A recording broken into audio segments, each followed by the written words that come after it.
Hello everyone, I am Alec Nava. Sorry I'm starting this late because my computer would not stop crashing and all of that. So it rendered my OBS basically unusable here. So we're in game 5 of this ALCS. I planned to have this streamed on Twitch. That is no longer the case. So I'll have this upload to YouTube momentarily. But throughout, it's an 0-2 count already as Tanner Bybee is on the mound for the Guardians. And I cannot blur my screen for that matter. So, in such, have a green screen as it is 1-2 on the count. Most likely just going to be audio only for this first part. So it's Gleyber Torres up against Tanner Bybee to begin with. So Torres, Juan Soto, Aaron Judge, Giancarlo Stanton, Jazz Chisholm Jr. Torres, he splits the gap between first and second.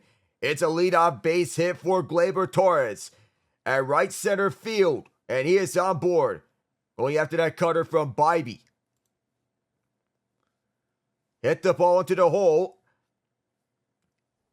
and went to the other side. He is a right-handed batter.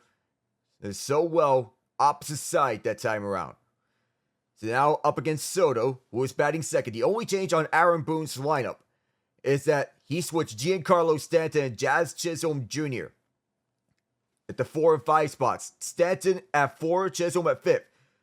And Soto, he slashes this one over the head of Andres Gimenez. It splits the gap. A bounce off the right field wall. Gleyber Torres on his way in. He will be tagged out at home.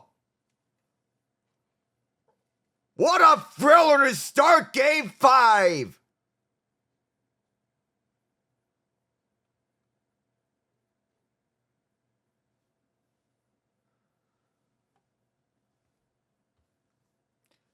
What a throw by Andres Gimenez as he got it on time. All the way from the right field wall. From John Quesino, and Gimenez timed it perfectly. And Bo Naylor made the tag just before Torres could touch home plate. And even though that took a friendly bounce off the right field wall, Torres continued to go. The third base coach, Phil Wynn, called him to go home. And he tried for it. But a perfect throw by Gimenez right on cue. It tagged out Torres for the first out. Now Aaron Judge can deliver here. And the throw back to second. Soto is back there. Now, how many times have we seen Gimenez continue to deliver on elite defensive plays? Well, as has been the case in Game 3 and now in Game 5 as Torres, just before he reached home, was tagged out. So now it's Judge who can deliver. His bat has come alive here. Big swing and a miss on a sinker. There's Tanner Bybee up against Carlos Rodon. First career game in which he has a chance to clinch a series. In this ALCS, Yankees can win the pennant with a victory here. They're up 3 games to win the series. Another big cut. That's a miss there from Judge. So the next one will be Bybee's 8th. Gimenez wasted no time throwing all the way back, an absolute gem of a throw. So the thing is, my computer was crashing when I was trying to open up OBS to stream it onto Twitch, but that's not happening. Judge fouls this one back. So that's rendered my OBS unusable, so I cannot stream to Twitch. I'll be here on the Spaces side and later on to YouTube. So 0-2 count. Do remember that with the Yankees winning, they'll be either going to Los Angeles or be hosting. Oh, Judge got hit. Bybee goes inside. I don't know if that was intentional or not, but Judge will head to first.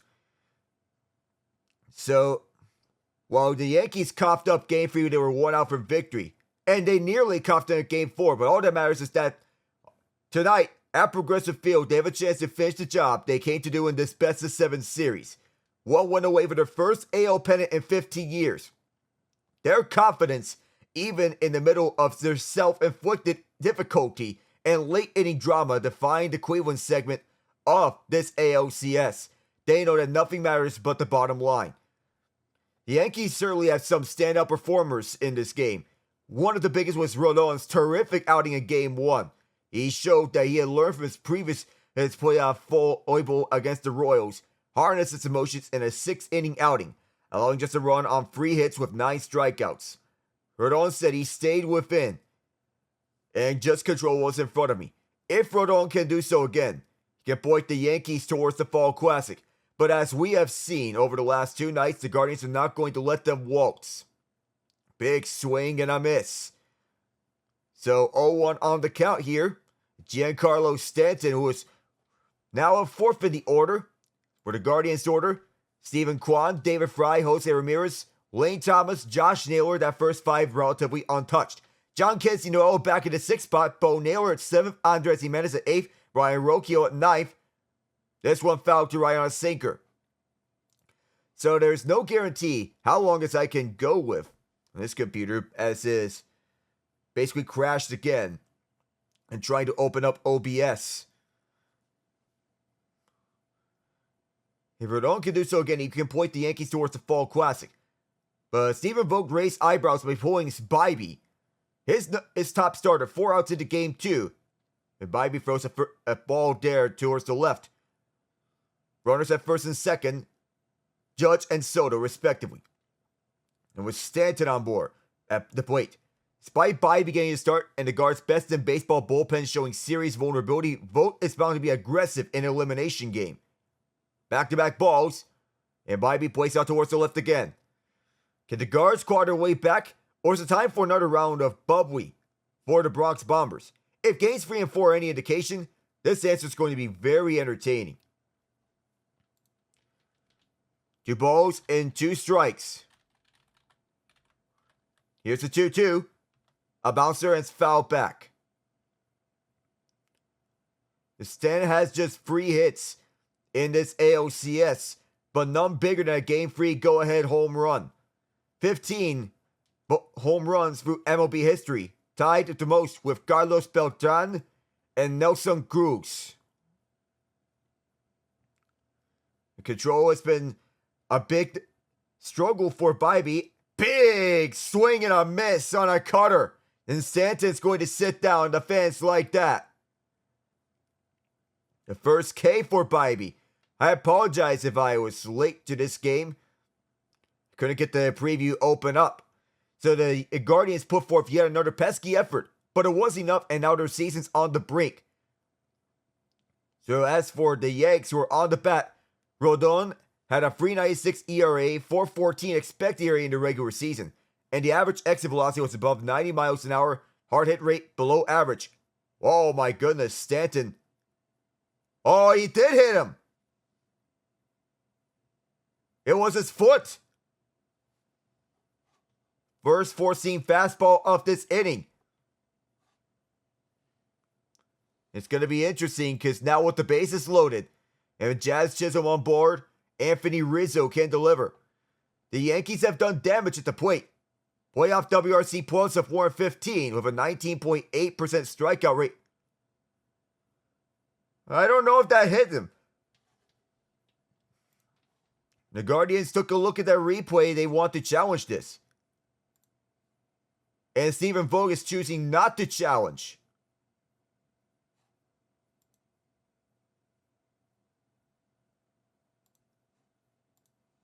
This may be overturned and could be.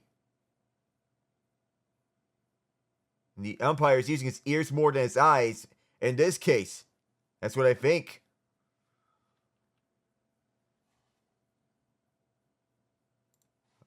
Yeah, I don't know about that one. So his left foot got out of the box.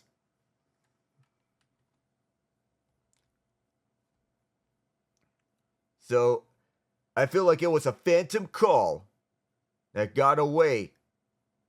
Bo Naylor, he can deliver on the next one. Probably a telltale sign for the most part. So first inning drama with Tanner Bybee and Anthony Rizzo can deliver. He's just activated for this championship series. Rizzo takes it downstairs on a changeup. If Bybee, he can still get out of this bases loaded jam. He has 2 outs, which helps his case. 1-0 though. Anthony Volpe's on deck if Rizzo scores in runners. Rizzo has still not had a home run or a run batted in thus far. As Rizzo, strike 1. It's the fastball that time around, which worked. Carl Willis had to come out in this first inning. Right in on Tanner Bybee, which does not help his case.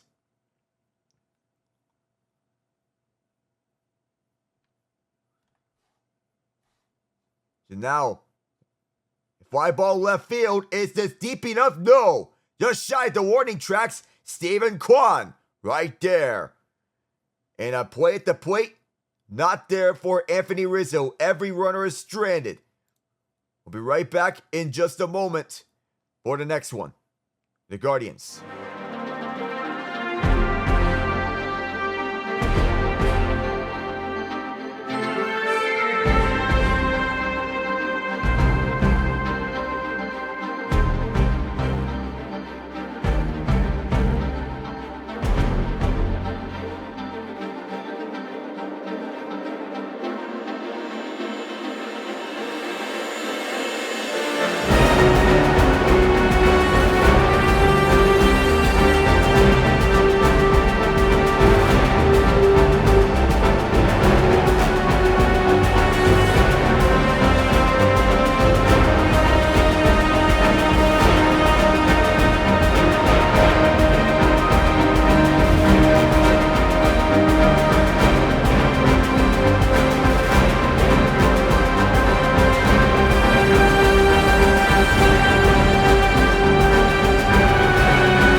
As you may have noticed, I placed the green screen right behind me.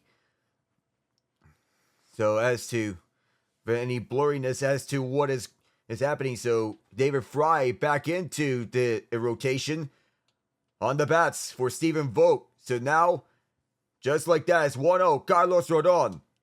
First time in which he can clinch a series in his career. He's at full rest. Okay, 1-0 count. On the bottom right. That's a fastball. 95 miles an hour. It is now a 1-1 count. Stephen Kwan, who's been the best batter for the Guardians right now, 405 batting average.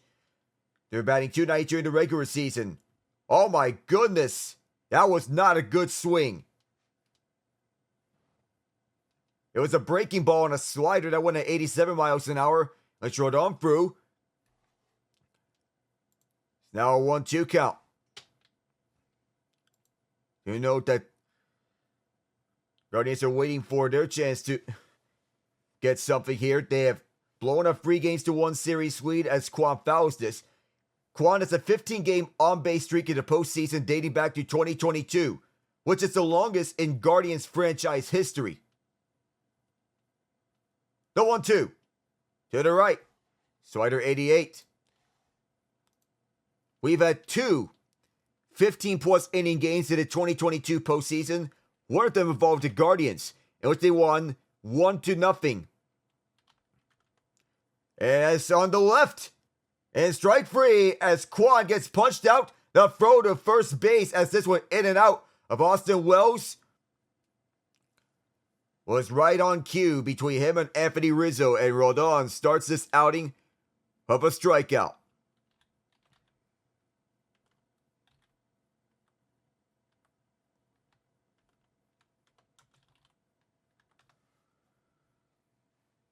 So David Fry, the hero, game 3, onto the plate now. His heroics in game 3, unmistakable, as that's at the top right on the fastball. So game 2, Cleveland and Tampa Bay was a 1-0 final score. Oscar Gonzalez had a winning home run in the 15th inning. It was a walk-off. The 0-1. Ground ball foul to left. The Rays and Guardians used 8 pitchers and totaled 39 strikeouts in the game. And the Guardians came close to scoring at the bottom of the 6th. They were at the bases loaded with no outs. Jose Ramirez and struck out, and Josh Naylor grounded to a double play to end the inning scoreless. The Rays had runners on the corners at the top of the 12th, but Ramirez turned a ground ball by Manuel Margot into a difficult out at first base to end the first inning. In the bottom of the 13th, both teams increasingly depleted bullpens. Fouls this one back. Corey Kluber, their ace, made his first relief appearance in more than 9 years, and would eventually end up suffering the walk-off home run to Gonzalez. Sam Hentges, on the other hand, lasted the longest among all relievers. He pitched the last 3 full innings for Cleveland while not allowing a single hit. Strikeout 6 and earning the win. The 0-2. Breaking ball, a slider, 87 miles an hour. The first postseason series win since the 2016 ALCS for Cleveland. 14 innings scoreless for both teams, which was by then the longest scoreless postseason game in MLB history, as Fry swung and missed on a cutter. Rodon got him out, and now here's Jose Ramirez. It's the longest scoreless game in MLB history until the Houston Astros and Seattle Mariners one-upped it a week later in Game 3 of the ALDS in the 18th inning with a home run from Yeremy Pena. First postseason game in Seattle in 21 years. This one to the right. It's the first game to go 18 innings since a 19-inning game on September 24, 2019 between the St. Louis Cardinals and the Arizona Diamondbacks. The 1-0. Ball 2, that was just barely outside on the slider. 86 miles an hour. So I am recording this as I am not able to access my OBS. I do apologize for the inconvenience. The 2-0. Bouncing ball, this will go to third. Tough play for Chisholm. Throw all the way to first in time. That ends the first inning. No scores thus far and no runs. The closest it was Gleyber Torres, in which he ran from first base all the way to home plate, but he was tossed out off a great throw from Andres Jimenez. It was a tough play for Jazz Chisholm Jr., but he made it anyway. We'll be right back.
on to the second inning here at Cleveland. And a sellout crowd here at Progressive Field. Just the host of Game 7 of the 2016 World Series. The Guardians looking to mount a 3-games-to-1 series comeback. There's Cleveland fans reminding themselves of the Cavaliers' comeback over the Golden State Warriors in 2016. Anthony Volpe at the plate. .320 batting average thus far, .845 OPS in this postseason. Sophomore shortstop as he is looking to contribute to this Game 5 potential series clincher 0-2 as this was taken into the top left corner. Alan Porter at home plate. He is the home plate umpire. Vic Carapaz at first base. Mike Estabrook at second base. Gabe Morales third base. 0-2 pitch upstairs. Fastball 97 for Bybee. Dan Iasonia is our crew chief. He's at left field. Chris Seagull at right field. I apologize for the late start again. I hope this gets resolved. The 1-2. Big swing and a miss. That time it was foul tip back right onto the catching glove of Bo Naylor. And that'll sit down Volpe for the first out. Austin Wells was moved down to the 8th spot. The noticeably struggling throughout the postseason. Batting 100. And I don't mean 100%, it is 10% of his bats in which he is converted. The Bybee up against Wells, who has the advantage. So far as Bybee is on the right corner, bottom side on the slider. And Wells did not go. I want to figure that he can swing at it on a bat or two. The 0-1. Wells fouls this to left on the changeup. In 2022, between the Astros and Mariners, it was Pena hitting a solo shot, giving Houston the lead at the top of the 18th. Luis Garcia got 5 scoreless innings in relief to get the victory in a game that lasted 6 hours and 22 minutes. The 0-2. Fouled again. This is on another fastball. The 18 innings was tied with the 2005 Game 4 of the NLDS. Game 4 of the 2005 NLDS, Game 2 of the 2014 NLDS, and Game 3 of the 2018 World Series as the longest postseason games in MLB history in terms of innings. And got him! Down for the middle. That changeup worked for Bybee, and there's another strikeout for him. Fans waving their rally towels. As Alex Verdugo is now up. To the bottom of the order, needs to get going, especially Wells. Cutter and slider and curveball. That's been a main free for Tanner Bybee and his pitching arsenal. So Alex Verdugo at the bottom of the order. Bottom center on the fastball. That 2018 ALDS game, 2022 ALDS Game 3 was the second to go to full 18 innings as the home team in 2 of the 3 hit the games 1 on a walk-off before making 3 outs. Downstairs. Oh, and that's 1-1 on the count. Luis Garcia got the win. Penn Murphy the loss.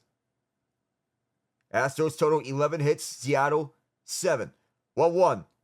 Verdugo to left field. Stephen Kwan retreats. Stride the warning tracks and makes the catch. And that's a 1-2-3 now. Bybee with an efficient inning. So you head to the bottom of the second when we come back. Could Cleveland get their first hits? Find out.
St. Thomas is one of the names to watch for the Guardians, as he is one of their big shining stars on this Cleveland lineup, both defensively and at the plate.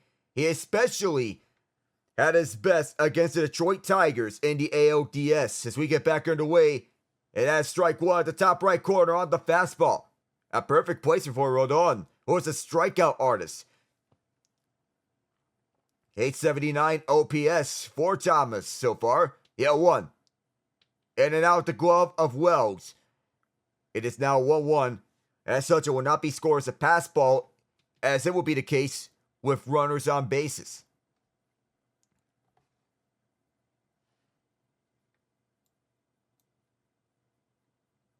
He's drawn 9 walks through 9 games as Thomas takes a curveball, 82 from Rodon. Now a 1-2 count as Thomas, trade deadline acquisition from Washington, looks to get set here. Can he deliver here? 1-2 pitch. And Rodon got him out swinging. He has done the job. The strikeout artist continuing to capitalize on every turn. Began his career with the St. Louis Cardinals. 2019, 2021. In between those 3 years. Then got to Washington in a trade for starting pitcher John Lester. Naylor takes a first pitch strike onto the bottom right corner. Thomas is called up to become the Nationals' everyday center fielder, supplanting Victor Robles. Deal 1. Outside. That is wide to the right, 87. 1-1 count. And Thomas became the Nationals' primary right fielder, enjoyed a breakout season in 2023. We've batted .268, setting career highs. 28 home runs. This is grounded. Top play for Chisholm. It's the throw there. No! It's an infield base hit for Josh Naylor.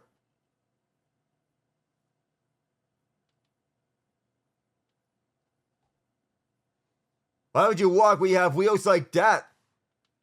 Josh Naylor, even for his big build, he does have wheels. At the side spin as Chisholm decided Chisholm had to throw all the way across. It's an infield base hit for Josh Naylor. Now John Kensey Noel at the home plate. Naylor is aboard. Not a threat to steal bases, but Noel can deliver big blast. He fouls this first ball onto the left. 0-1 count. So Naylor's helmet has the C-flat that protects his right ear, the right side of his face. He can deliver on board. So scoreless, but Cleveland can keep their season alive with a victory. Naylor at first. Bo Naylor on deck. Josh Naylor's at first. Deal 1. And this one's fouled back. It's back-to-back fastballs. A dramatic game-tying home run in the 9th inning.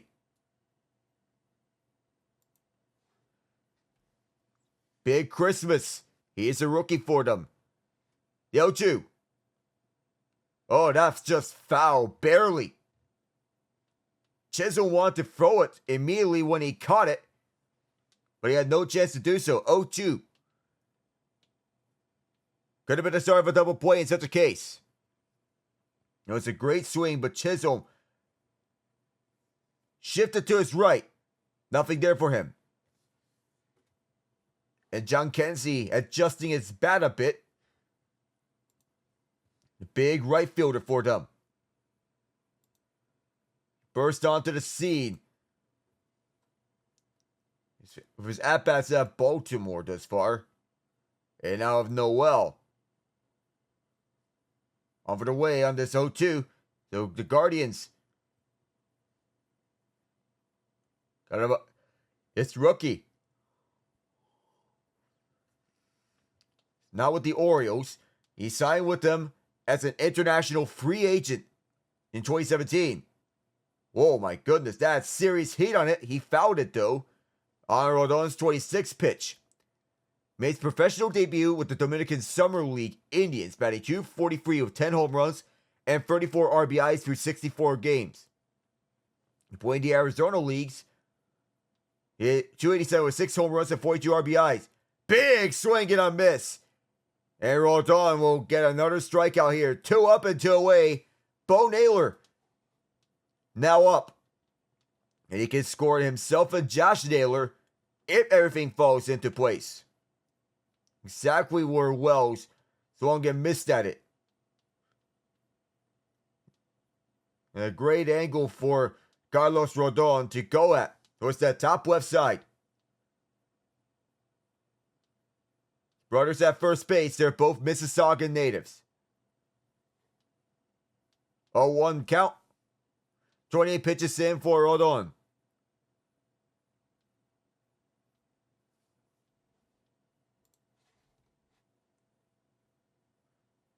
And that's upstairs.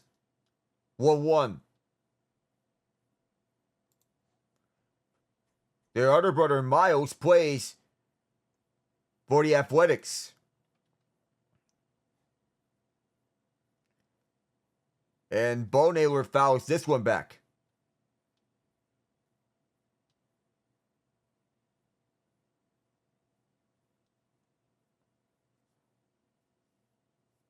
They're the first pair of brothers to each have a hit in the same LCS game in MLB history.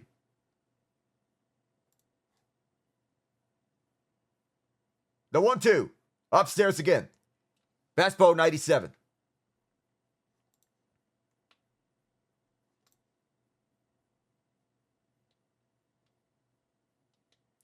So it's now even the count at 2 apiece. 2 balls, 2 strikes, and 2 outs. And Josh Naylor takes off. He will not get this going. Foul left. And so Josh Naylor will go all the way back.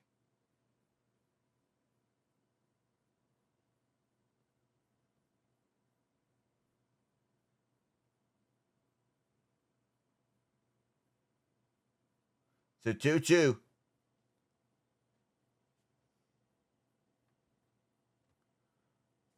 He'll do this all over again as Bo. He can score on Josh. Here's the 2-2. Yet another foul ball.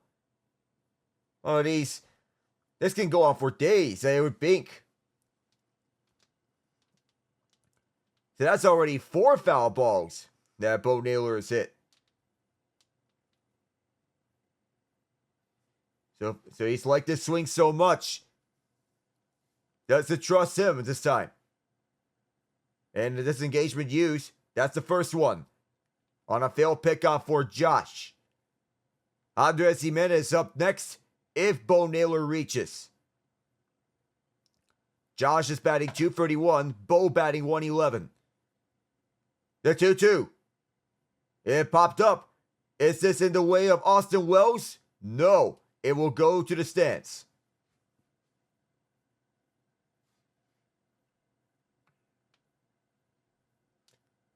Two hits for the Yanks, 1 for the Guardians. The first 2 hits coming from Gleyber Torres and Juan Soto. Josh Naylor is the only hit for the Guardians. That's the 5th foul ball of this sequence.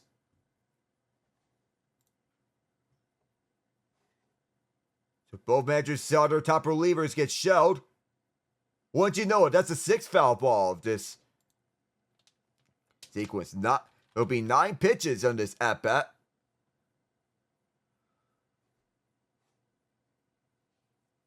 It's been this sequence going on for so long.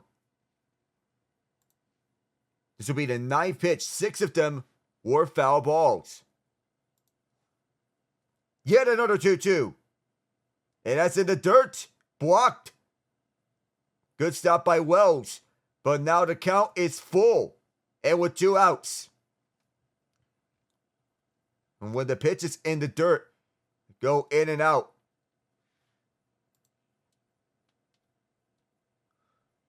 Full count. He's been stopping everything in his path. Now fans on their feet.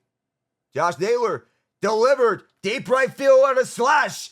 It's down. Bounces off the wall. Josh Naylor. He's on his way. He's going to score. The Naylor brothers deliver the first run on the 10th pitch of this at-bat.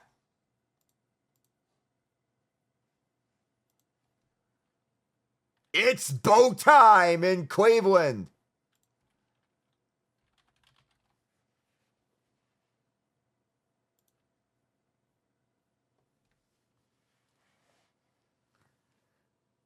And the Naylor family all smiles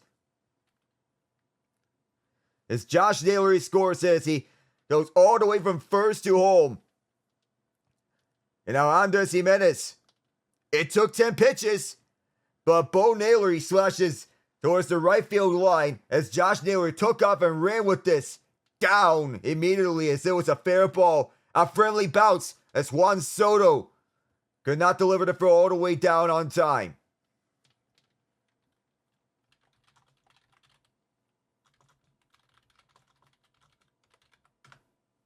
A hard hit ball against Carlos Rodon, who is a strikeout artist. So it was a ball one that was well outside. Merely have Minks checking in here for the moment. Early pointing here onto the board. Stephen Vogt. So Rodon is still going. It was to fix an issue for this time being. But at the second, Andres Gimenez on the plate. He's been known for defensive heroics, as was with Game 3. And in this game, where he threw out Gleyber Torres at home, the 1-0. Big swing and a miss on the fastball. Brian Rocchio on deck. And so far, it's the Naylor show. Guardians lineup and family connections this far. The 1-1.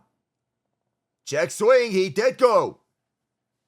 It was outside. Wanted to go after the breaking ball, but wanted to think better of it. But by the time he retracted, it was already too late. He went 1-2 on the count. Hit it onto the left side. Wide drive, left field. Alex Verdugo's right there. And Gimenez is retired, but Bo Naylor has delivered the go-ahead run, the first one of this game. 2 hits apiece. Josh scores, Bo delivers. And Bo knows Torres, Soto, and Judge when we return.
home Josh Naylor. As the Yankees are back here on the plate, Gleyber Torres. Leadoff base hit. He was tossed out at home. The 1-0. It is downstairs. That evens up the count at 1. Tanner Bybee has came back and has delivered. That second inning. And putting away the Yankees. Timeout called here on Torres. Gleyber Torres started with a base hit.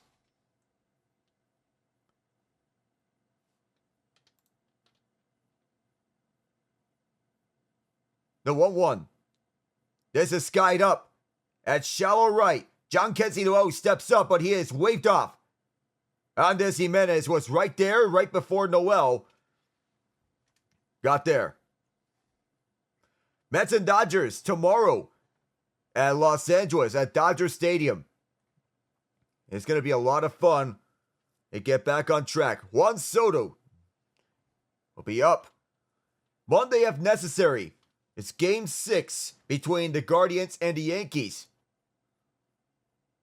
Garrett Cole looming for Game 6 if that's the case. If the Yankees wrap this up, Cole will be his likely starter. Oh, Soto takes strike 1. He showed bunt. Clearly got that pitch off on time. 6 hits in the first inning this postseason, which ties the Yankees record.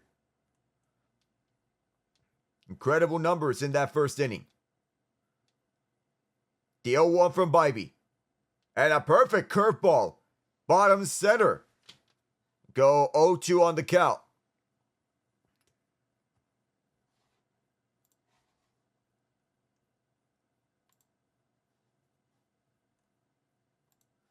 And some boos here towards Soto. As he is getting ready to see the 0-2 go his way. A timeout called.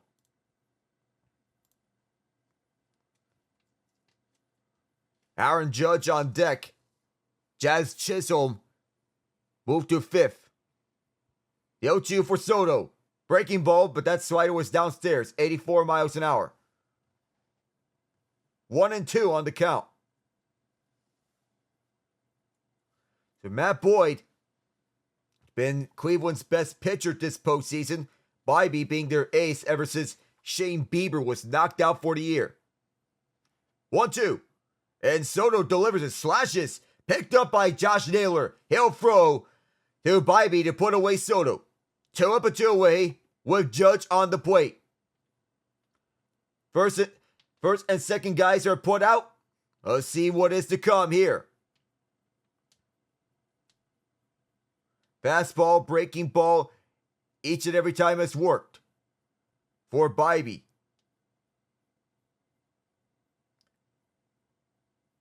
Retired 6 in a row as he faces Judge. He was hit in the first inning. First pitch.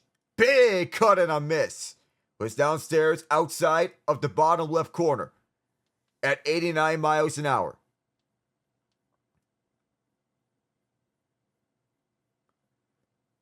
It's amazing how it was brushed off from Judge as he calls time.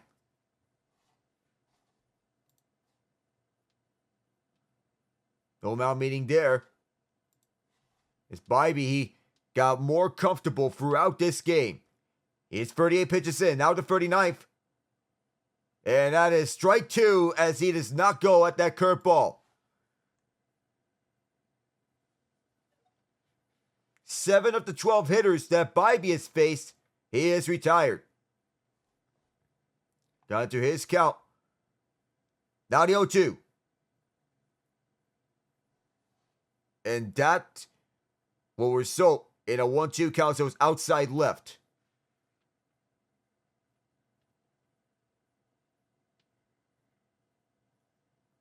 There are holes on the inside for Judge. As here's the 1-2. Did he go? No swing. It was a cutter. It was outside left, but that was dangerously close. Last time around, not really there.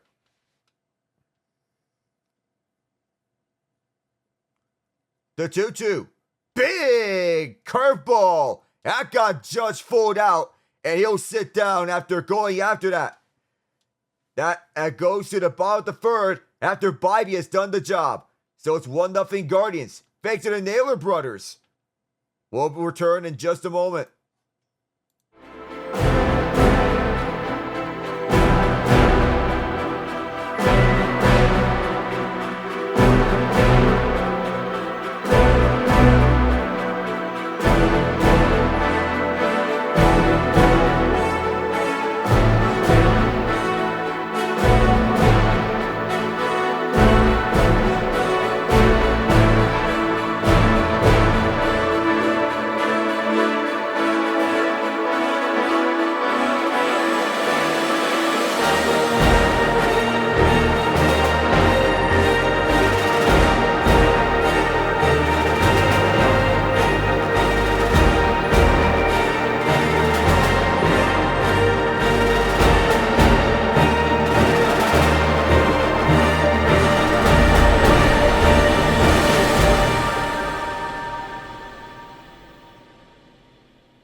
Progressive Field in Cleveland, Ohio is seen here for Game 5 of this year's ALCS.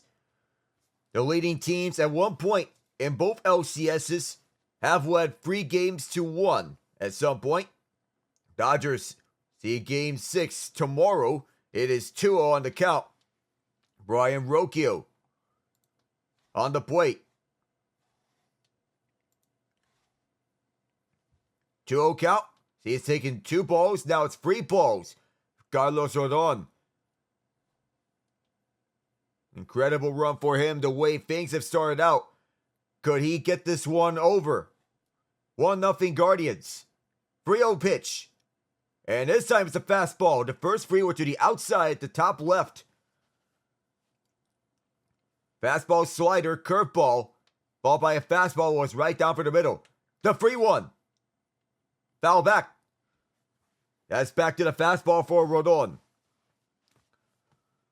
And some good news from the Yankees.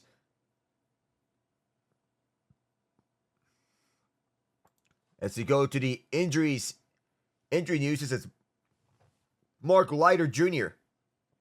replaced in Hamilton as we hit the full count pitch, and it's downstairs. Rocchio draws the walk. It's possible that the Yankees would get Nestor Cortes Jr.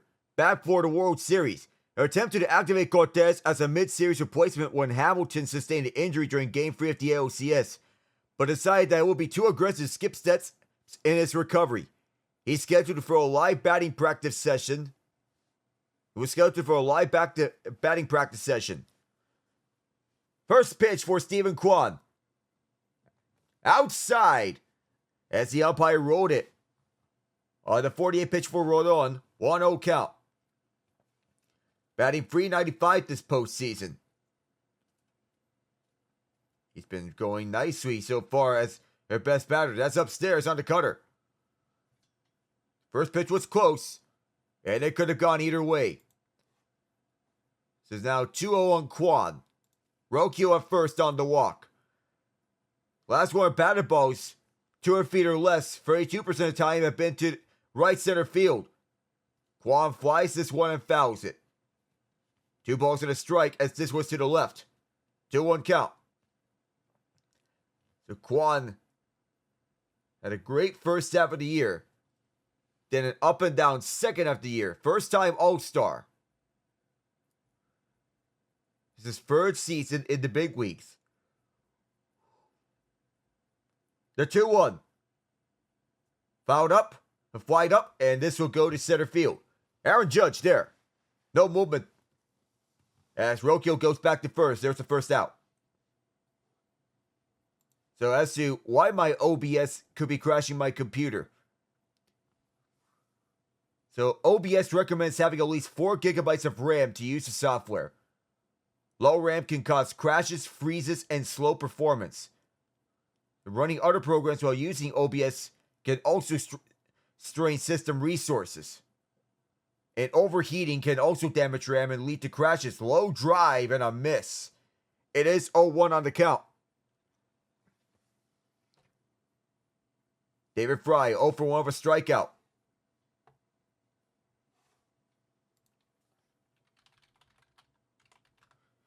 Covering 19 starts in those years as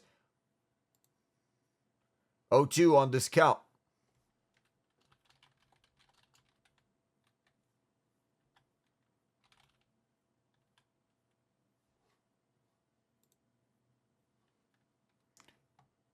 You want to get anything wrong there as here's the 0-2. Big swing and a miss. It was downstairs on the changeup. The strikeout's picked up. 2 up and 2 away.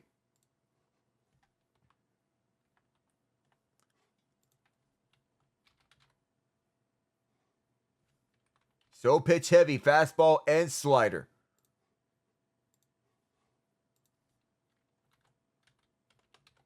Now Jose Ramirez at the left center side on the curveball.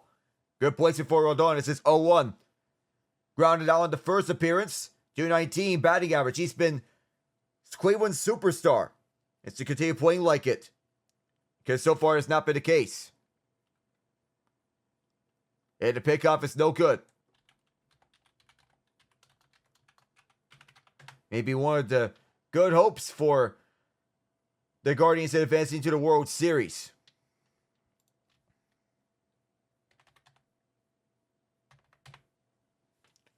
Oh, 1 after that disengagement was used up. This pitch. Fouled this one over to the zone.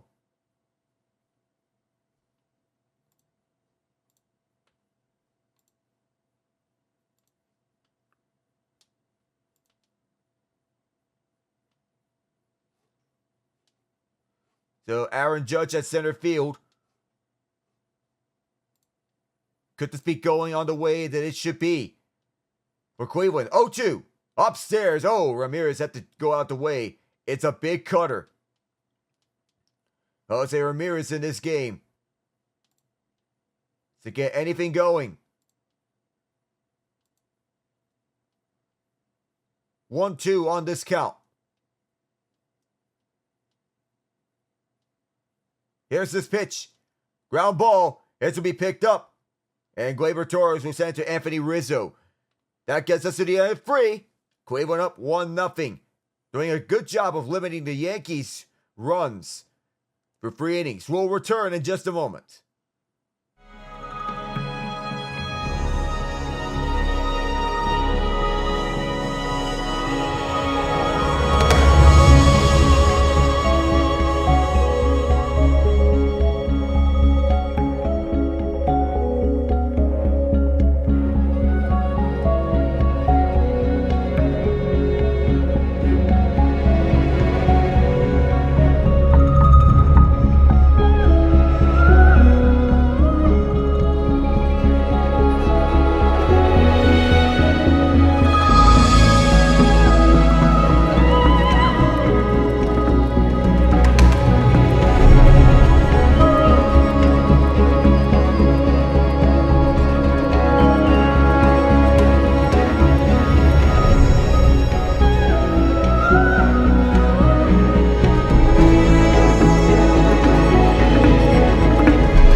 Fourth inning on the way.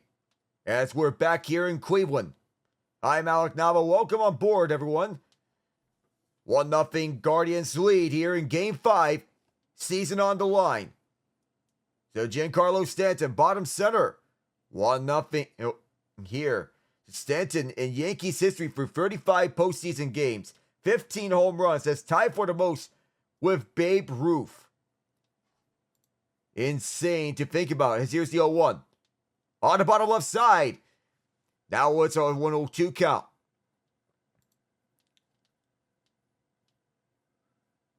These World Series games being so nice to think about.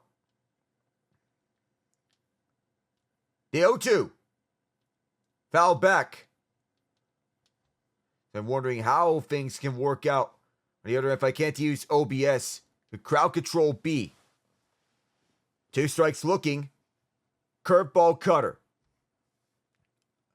0-2 on the count. 45 pitches in for Bibee. Very nicely. The 0-2. That's spiked. 81 miles an hour. Says bounced over to himself back.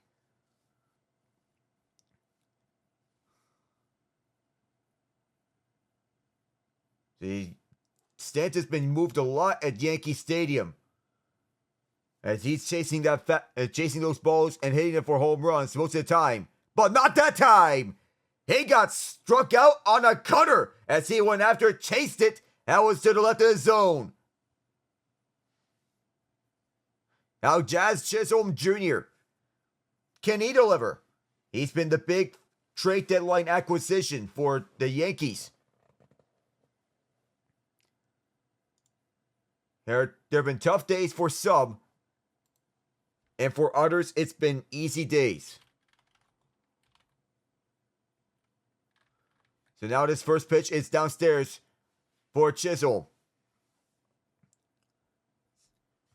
So Stanton is the co-captain, but Judge is regarded as the main captain of this Yankees team. The Yankees were the first team to clinch a postseason berth. Turned to the postseason for a 7th time in the past 8 seasons. And a timeout called here by Bibee and Bo Naylor. The Tigers returned to postseason and for the first time since 2014, which was tied for the longest with the Los Angeles Angels. And that was in the AL.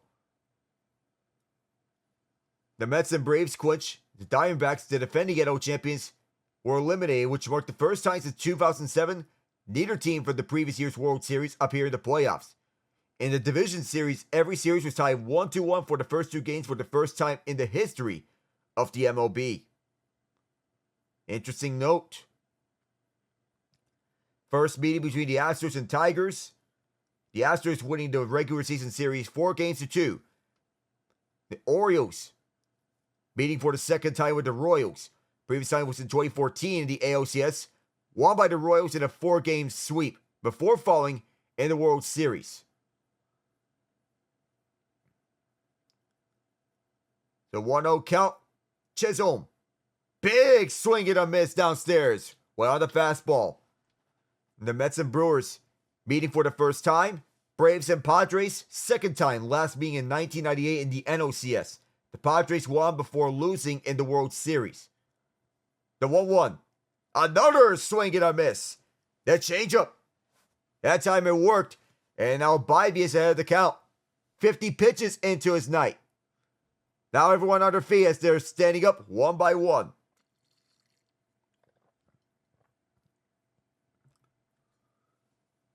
The 1-2.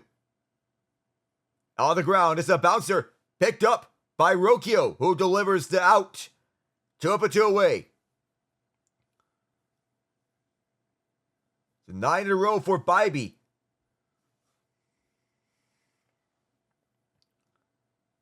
So the ALDS, the Yankees and Royals met for the 5th time. They had a bitter rivalry during the late 1970s and the early 1980s. Both faced each other in the ALCS in 76, 77, 78, and 80. The Yankees winning the first 3 and the Royals winning the latter in a sweep. The Yankees once again defeated the Royals to advance to the ALCS for the 4th time in 8 years. Bouncer to the right. That's fouled from Anthony Rizzo. Between Cleveland and Detroit, the two AL Central rivals, it was the first postseason meeting between them. Cleveland won that regular season series 7-6. In the National Series, the Dodgers and Padres met for the third time in 5 years, third overall. They split the previous two. Dodgers won this series in a 5-game series. Left field, this one well struck, but Stephen Kwan jumps onto it, and he makes the catch. On to the bottom of the fourth. Cleveland is locked in. A very shaky first for Tanner Bybee, but he has since rebounded, retiring 10 straight batters. We'll return in just a moment.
As we get to the bottom of the fourth, still it's 1-0 Guardians.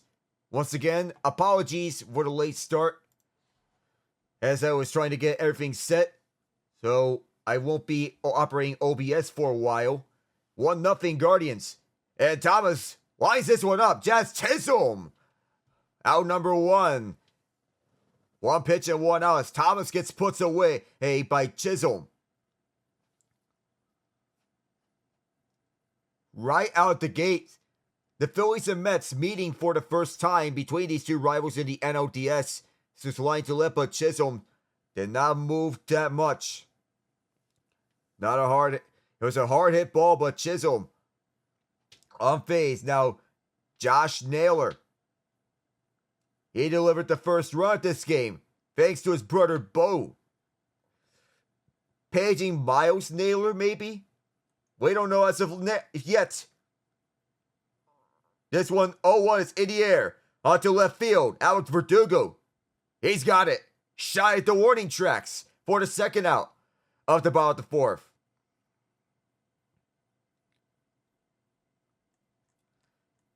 That almost looked to be a punt over the left field.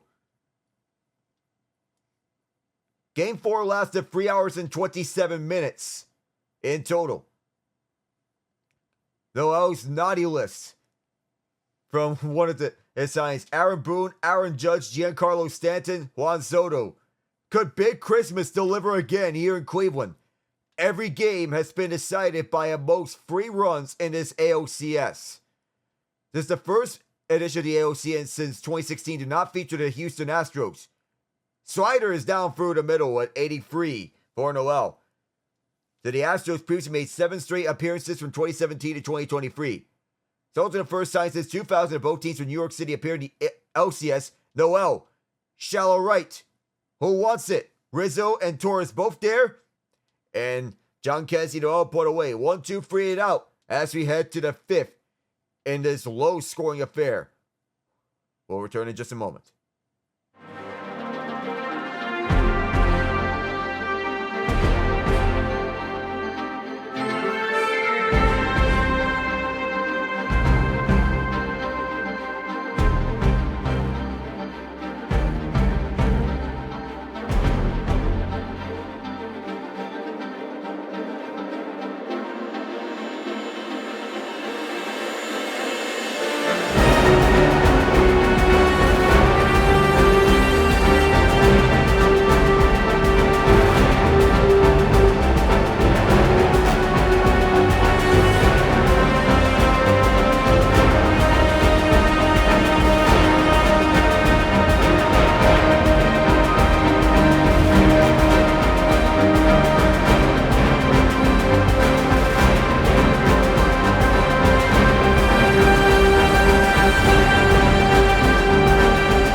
Four innings up, 4 innings away.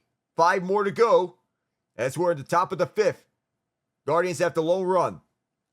2 hits apiece in this pitcher's duel between Tanner Bybee and Carlos Rodon. And the fastball down low. Both starting pitchers are on the mound.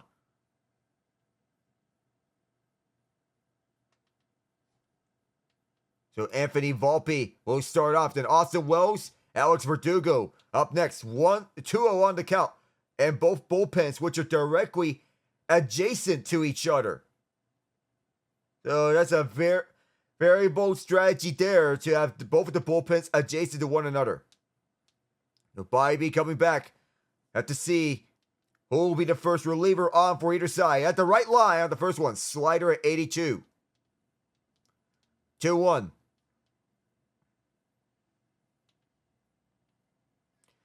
Tanner Bybee, 56 pitches in. Can he get some more on the way? This one line to center. This one down. Shy of Lane Thomas. It's a base hit for Volpe.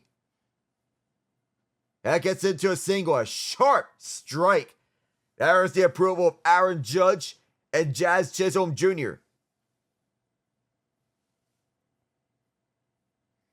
He ended up hitting it so hard. If he continues to go, he probably makes that play. But he wanted to make the safe stop at center field and limit him to a base hit. Now Austin Wells. Volpe is a threat to steal bases. That's a bottom center. He didn't go there, Volpe. That's a changeup. 83 miles an hour.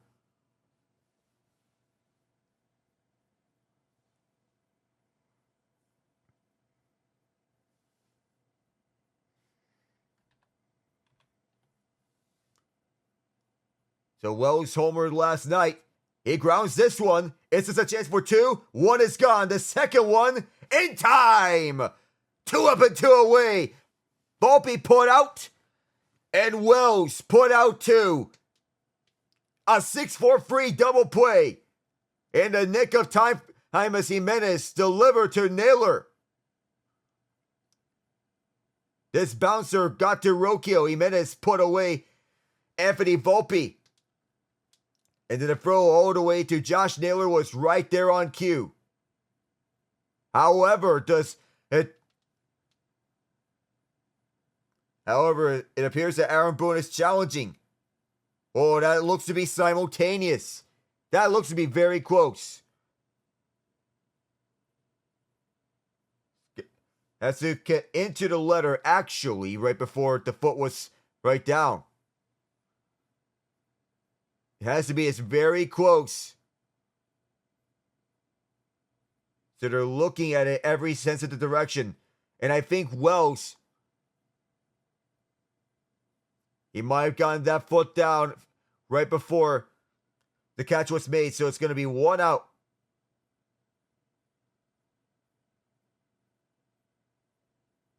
I think that back shot is so close to tell.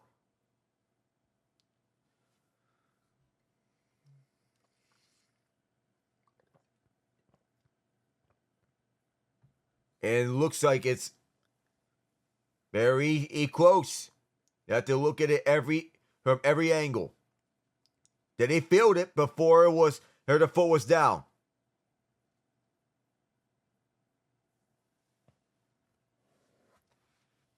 Well, the umpires, they're going to uphold this play as from every angle from what it is, there really doesn't seem to be any conclusive evidence. Now, one angle seems to be the closest angle that we can possibly tell.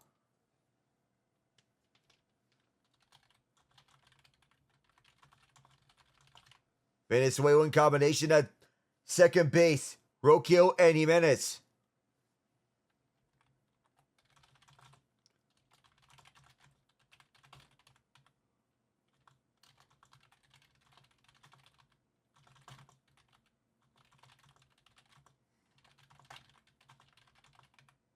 So now, Tanner Bybee up to Verdugo. Has bottom side. 0-1 count for Verdugo. With a flyout. He'd wonder how he'd deliver in these situations. So far, so good. 0-1. On the way. Verdugo winds this to center field, but that does not move Lane Thomas. Tanner Bybee has continued his efficient outing, trying to keep the Guardians alive in this elimination game. A double play has helped matters. 1, 2, 3 and out. Headed to the 6th.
Stephen Vogt wanting to keep his guys alive here. Bottom of the 5th.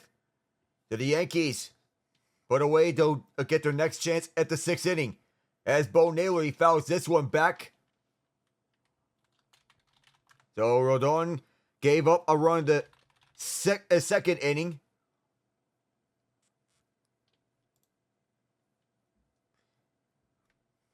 Oh, 1 count. 65 pitches in. Bo Naylor hit on his previous one. Is this guide up? It is. Not on the line of sight. 0-2. 0-2 count already. It's Carlos Rodon at 66 pitches. And both bullpens are empty. That's how good both Rodon and Tanner Bybee have been in this pitcher's duel.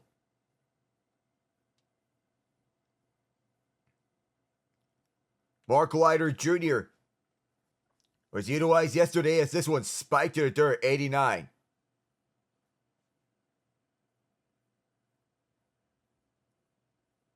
One-two count as Aaron Boone watches. 67 pitches for Rodon already. The 7, 8, 9 order for the Guardians as here's the 1-2. In and out at the glove of Wells. Slider 88. 2-2. So for this time, we were still willing to go to a bullpen throughout this time. The Yankees in this AL Championship Series. So far, they haven't had to go to their bullpen just yet. The 2-2. Broken bat. That's foul to right.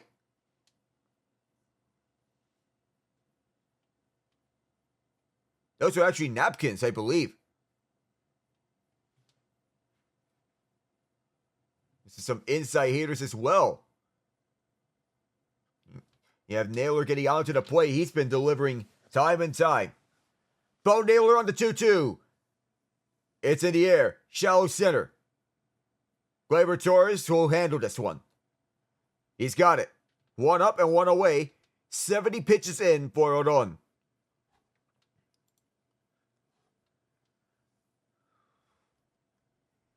So Brian Rocchio, the rookie. The two Venezuelans at the inside of the infield with Jimenez playing second base, Rocchio at shortstop. And the two of them have a special relationship with one another. Jimenez, a defensive ace. 1-0 counts. This was barely outside at the bottom left corner. Rodon pitching 386. 71 pitches through for Carlos Rodon. This pitch, big slider. Jimenez got after it and missed it. 1-1 count. Of course, Jimenez has been the class of this.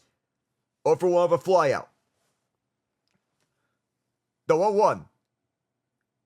That slash to the left. Fair. Does this take a bounce out the left field? Whoa, it does. Andres Jimenez to second base. It's a double. Nice piece of hitting there for Jimenez. As the Guardians get a runner in scoring position. Now if Rocchio, who walked previously, a beautiful hit towards the left field line. Fair and down. Free hits for the Guardians. All of them came from lefties. The Yankees also have free hits. They have not scored a run. The closest was in the first inning when Gleyber Torres was tossed out at home. Big swing and a miss on a fastball. Rodon on a 74 pitch. He'll now face an 0-1 count.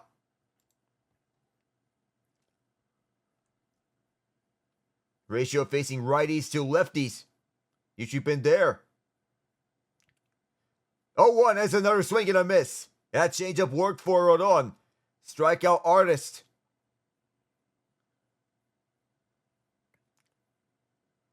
Brian Rocchio walked on his previous plate appearance. Can he deliver again? You want to wonder.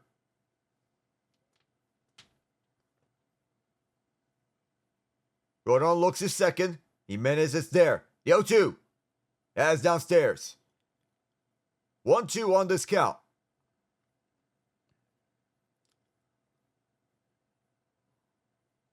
It's the lefties that have to get onto the plate. 76 pitches in. Here's the 77th. Is downstairs. In and out of Wells. Jimenez does not go to third.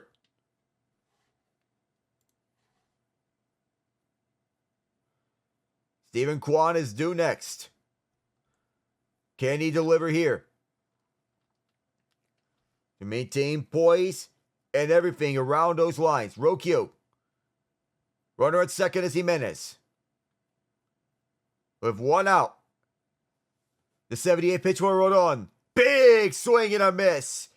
Rocchio at 95 miles an hour as he went after it upstairs, and he'll sit down.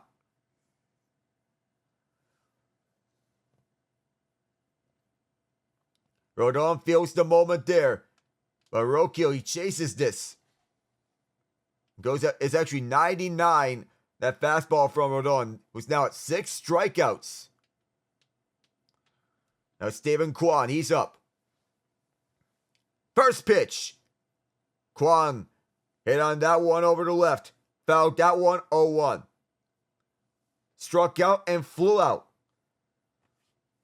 So the lefties that the Guardians had, impactful. All for out. Massive swings could be on the docks here for the Guardians. Can Kwan deliver?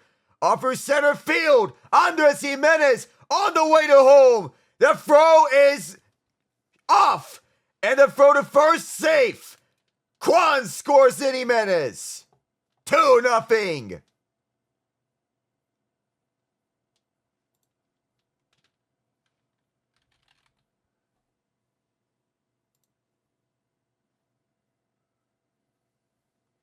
Kwan was the only lefty that did have a hit previously, but others have joined the party. That included Andres Jimenez, who got a double. Josh Naylor, who's Kwan at the only one after that Josh and Bo Naylor hits outside the Naylor brothers. Jimenez delivered. Kwan got back to first. It's caught out reaching, and Matt Blake is on his way. 2 runs, 4 hits. Kwan's at first. And David Fry is up. A 2-out run for Steven Kwan to score on Andres Jimenez. So Matt Blake spent a lot of years in the Cleveland organization, and Believeland is feeling it right now. The Guardians up to a 2-0 lead. It was a good throw, but it was off target. And Kwan got back to first. Righties are 0 for 9 with 5 Ks thus far. Righty on righty matchup favors Rodon, but not against the lefties for him. Here with David Fry. Disengagement used. No pickoff attempt there. Mark Leiter Jr. be the first reliever on if anything else happens to Rodon. Also get into some NHL final scores. We come back. This one, outside left. 1-0 on the count.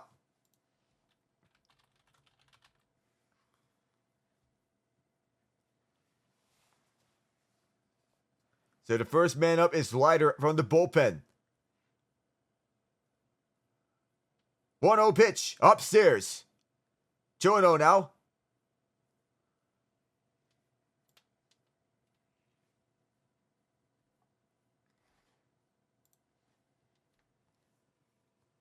Rodon gets ready. Who knows if the 6th inning will be his last. Or if this one will be his last. 2-0 pitch. That's over to left field. Fouls this one. It's beyond the pole. No one's going to get it. And a lucky souvenir to bring home for their kids into some Little League games. 2-1. The Fry's had a big postseason so far for Cleveland. This pitch is back to first. Second disengagement is used up. So Little League Baseball and Softball nonprofit organization based on South Williamsport, Pennsylvania. Organizes local youth baseball and softball leagues. It's a swing and a miss there on the left center side for Fry, 2-2. Organizes youth baseball and softball leagues for the United States and the rest of the world. The best known event, the Little League Baseball and Softball calendar, is the annual Little League Baseball World Series, held every August in South Williamsport, Pennsylvania. The 2-2. Fry, broken bat, left center field. Does it split the gap? And it will! Aaron Judge couldn't get it. The throw to... there will not be a throw to home, and there are going to be runners at first and second. A late break for David Fry on a broken bat double. Bounces off the glove of Aaron Judge. Oh my goodness. The dramatics have turned to an extreme. It was a single initially, as Judge could not handle this one. Now the question, is this scored as a fielding error or is this a single?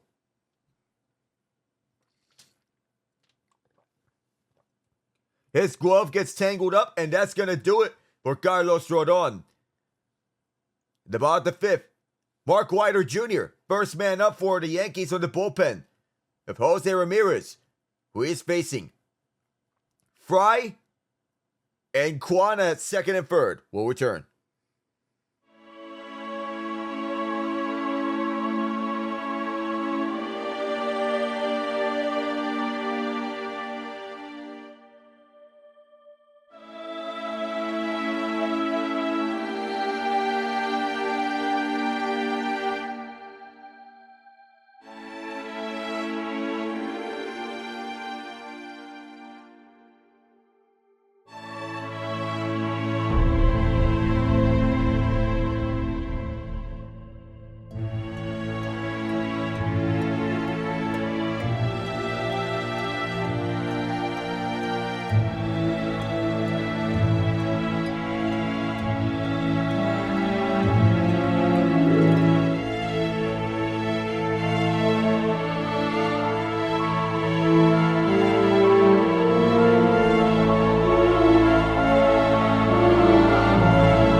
Runners at second and third. David Fry at second. Stephen Kwan at first. Or third, rather. Carlos Rodon done after 4 2/3 innings. He's responsible for Fry and Kwan on the bases. Struck out 6. Allowed 4 hits, 2 earned runs, a walk. The 5 hits, 2 earned runs, 1 ball, 6 strikes. Mark Leiter Jr., 4.50 ERA throughout the regular season. And so far, 5.40 in the postseason. Saw his first taste of postseason action yesterday. Jose Ramirez takes the first pitch ball, was on a splitter. Jose, some chance here. Now the Yankees are going to intentionally walk Jose Ramirez to bring on Lane Thomas. And I don't know if that's a good strategy, in my opinion. Knowing that they're going right to Lane Thomas, who has been a hero for the Yanks so far.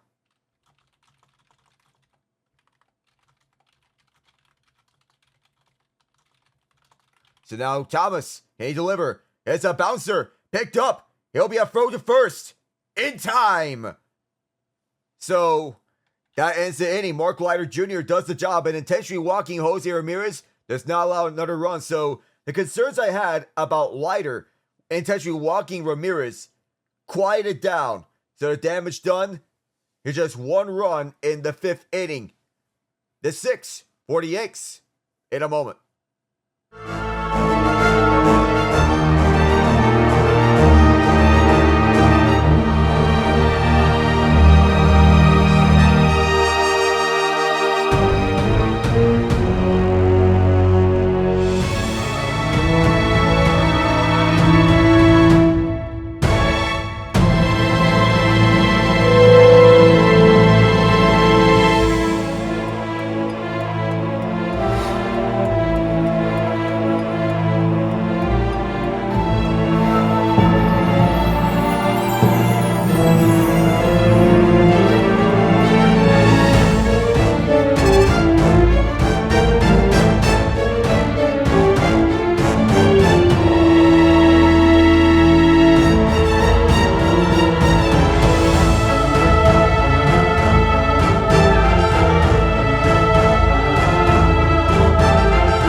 It's a beautiful night here in Cleveland, Ohio for Game 5 of this ALCS with the Guardians trying to send this back to New York. Liner, right over Ramirez's head. Left field. It's a base hit. And Gleyber Torres begins this 6th inning off with a first pitch base hit. Breaking balls. And a good one there for Torres' spot as Tanner Bybee 62 pitches into this pitching duel. He has the ability to hit some bad pitches, and that's another one of them. He's on top of the world right now. So Torres was thrown out at first, thrown out home, trying to score. It's a bouncer for Juan Soto, right by Rocchio. Gleyber Torres stops at third. Just as they start things off, the bats coming alive here for the Yankees. And Juan Soto and Gleyber Torres on board. It's actually Torres stopping at second. He is not coming to third. He thinks better of advancing all the way to third base. So I was a little mistaken there. And did he hurt himself? And did Bybee hurt himself there? There have been some concerns. So the pitching coach, so this will not count as a mound visit. They're going to check in if Bybee is hurt. This is not going to count as a mound visit. Carl Willis, Stephen Vogt both checking in on Tanner Bybee if he is good to go for out. If they have to remove it for any case, then they may. So they're going to have to throw. So Bybee's going to throw some practice pitches because he was a little banged up right after that last pitch, trying to chase that ball. Some may say, are you sure about keeping him in? And if everything is good, then he may be all ready to go. He is banged up, but if he wants to fight for the paint, I don't necessarily blame him. But if he can't go, then I completely and utterly understand that.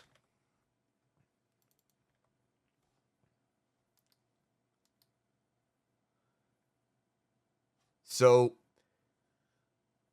he is chatting with Carl Willis right now if he is good to go. And a caveat with this, and the drama, it spikes up with Bibee being hurt. What could it mean throughout? So Bibee is still standing and still going. So Bibee has pitched to near perfection in this game. First and second are occupied. Soto at first, Torres at second. 25-year-old pitching to Aaron Judge, who can break this game open. Tying run at first, go ahead run at the plate. Judge, downstairs, sinker 94. The Judge has fired his first home runs in this ALCS. His first two of such. Nobody out. 1-0 count for Judge.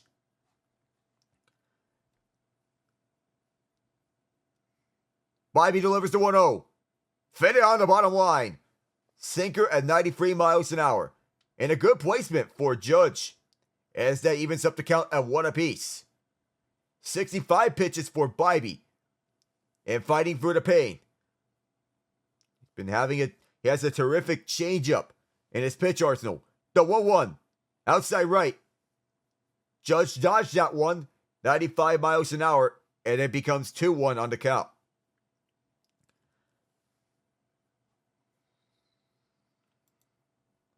Judge had 2 homers, 6 RBIs in this championship series. The 2-1 lined over. This could turn 2. 1 is gone. The other in time. It does move Torres to third.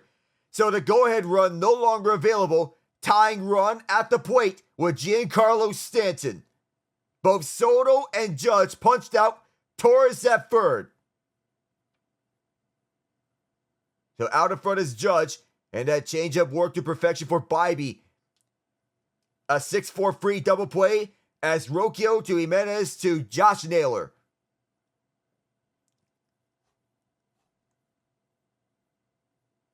Two 2-0 Guardians. And a big question, do you intentionally walk Giancarlo Stanton? Or do you risk pitching to him? Well, he's risking it. It worked the first time. The slider 84. As Stanton was chasing that one to the left. Stanton struck out twice.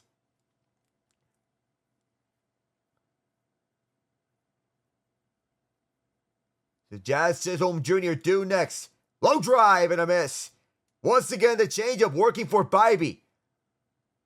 It's one of those instances in which Stanton is being punched out at every turn. Being punched at every turn with that changeup. Twice it has worked. And at third base is Gleyber Torres. The 0-2 to the left. Now that slider that time around for Stanton. So baseball, he had great game this time. Up and throughout. Can do that with the tying run at the plate. Tanner Bibee has been on fire. The 1-2. Oh, it's downstairs. 81 miles an hour. It's a curveball. It leaves the runner at third base.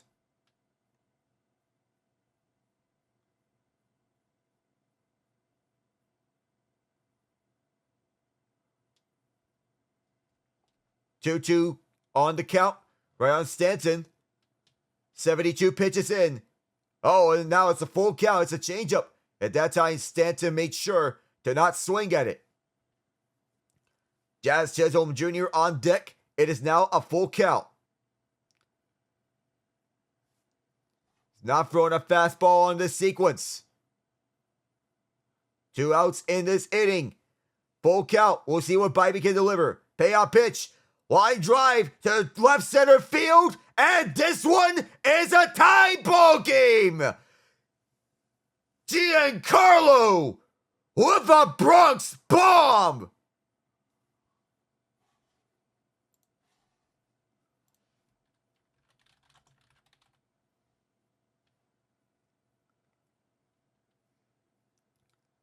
The 4th home run for Giancarlo Stanton in this championship series. In his case, for ALCS MVP, and Stephen Vogt will be stepping up, and Stanton high-fiving the entire dugout. His game is tied.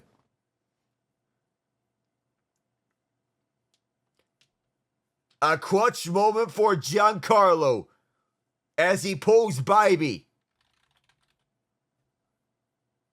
2-run home run in the 6th inning. 117 on the exit velocity on a liner to left center field.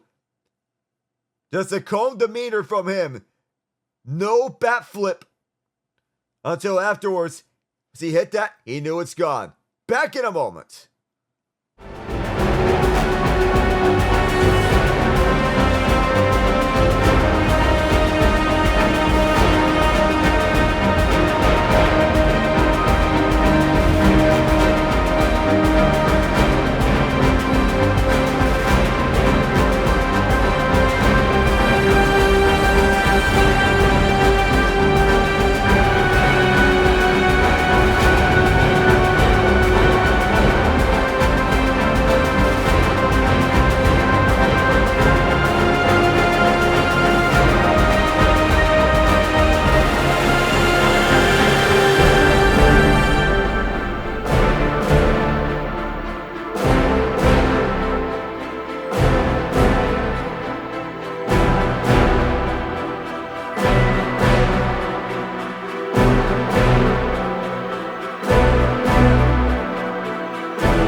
Tanner Bibee is pulled as we're going back to the top of the 6th, 2 up and 2 away.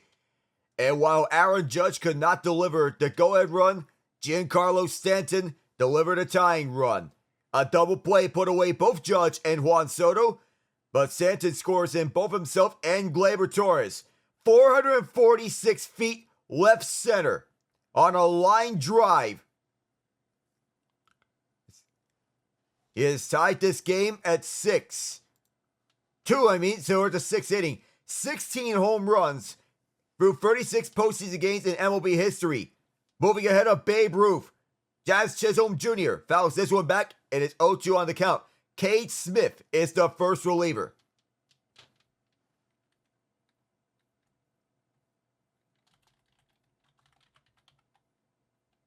Facing Jazz Chisholm Jr.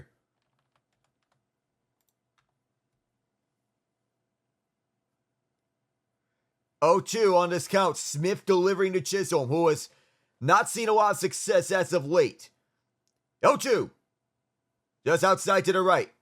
1-2 on this count.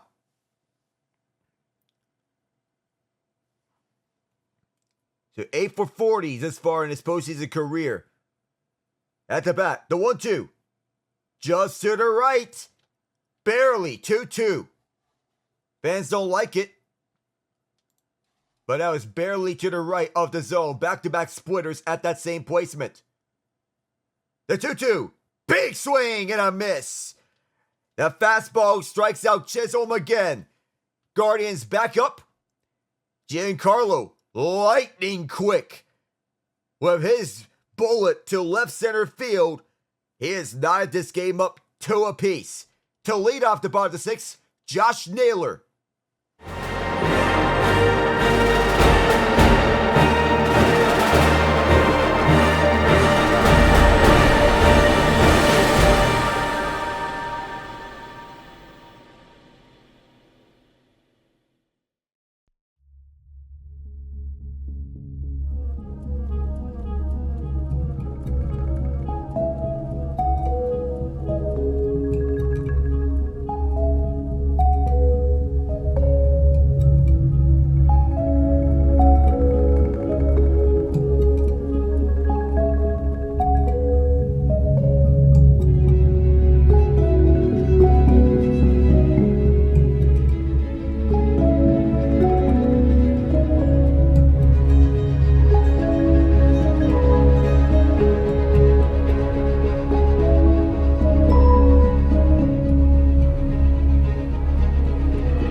Mark Leiter Jr. still going here for the bottom of the sixth. Up against Josh Naylor up first. Cutter 90 that was upstairs.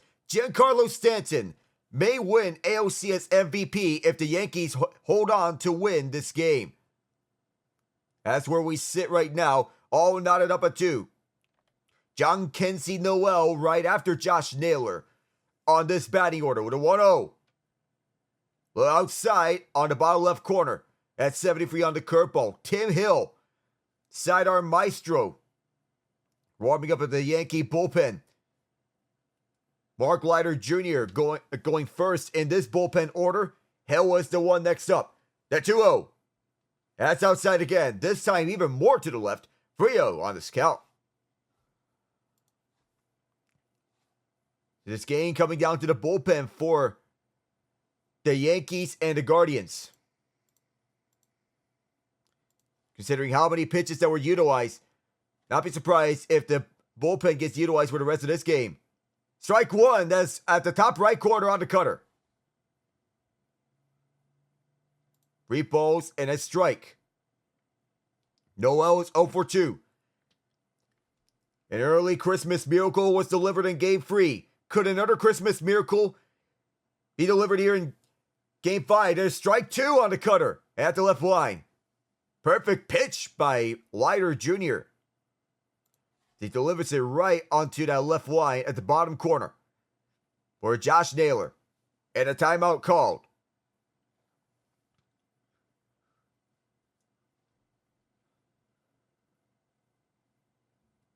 Giancarlo Stanton with another home run. He's got another in this ALCS. Could be looking at the ALCS MVP this year. Last year was Adolis Garcia. Payoff pitch, outstairs. And Josh Naylor is on board to first. His first ever walk this postseason. 8 pitches in for Leiter. The Guardians finished 92-69 as their final game of the season, which was at home against the Houston Astros, was canceled because of rain.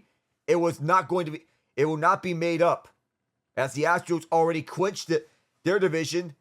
The Guardians also clinched the division. And a timeout called here. I don't know, Josh Naylor. The timeout was called just on time as Josh Naylor was about to steal second base. So the timeout was on Mark Leiter. So it's a pitch clock violation. Naylor has to go back to first. Now it's with Naylor going to first. Well, it's an automatic ball. That timeout called because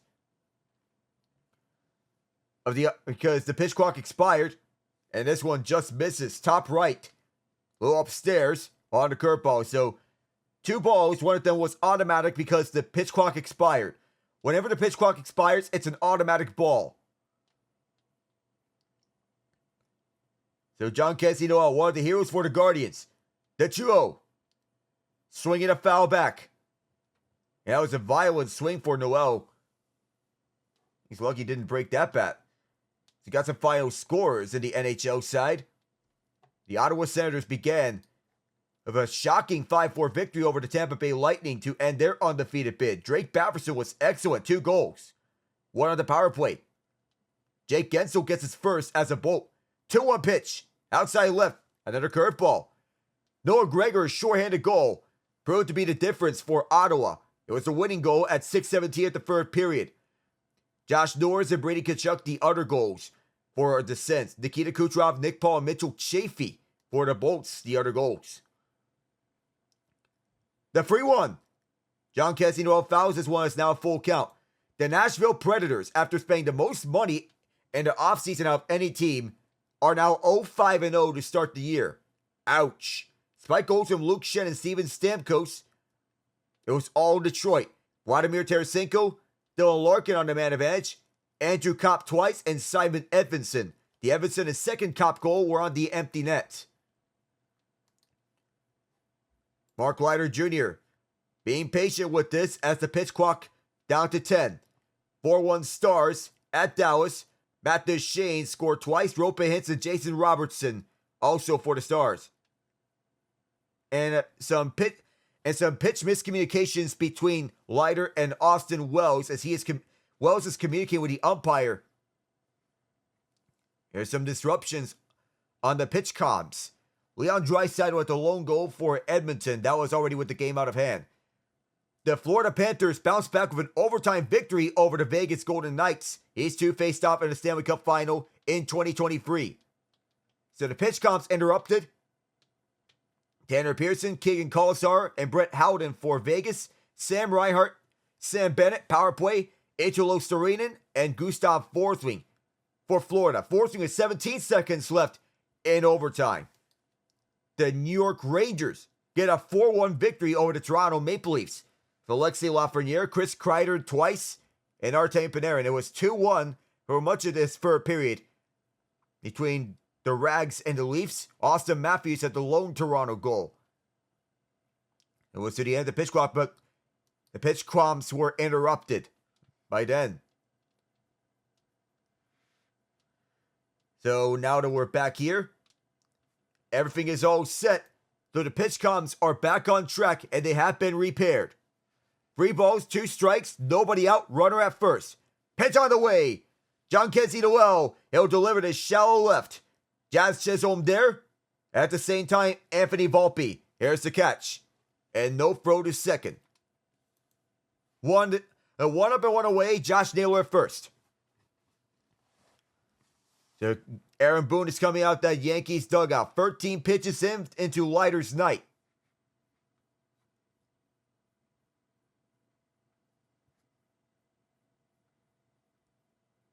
Leiter Jr. is an injury replacement in the place of Ian Hamilton. He'll exit after taking the first out. Tim Hill up next.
Now with Mark Leiter Jr. out, Tim Hill was up.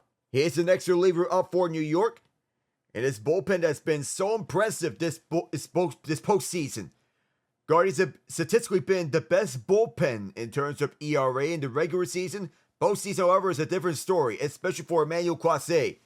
Top reliever in the regular season. But postseason's been a very different story.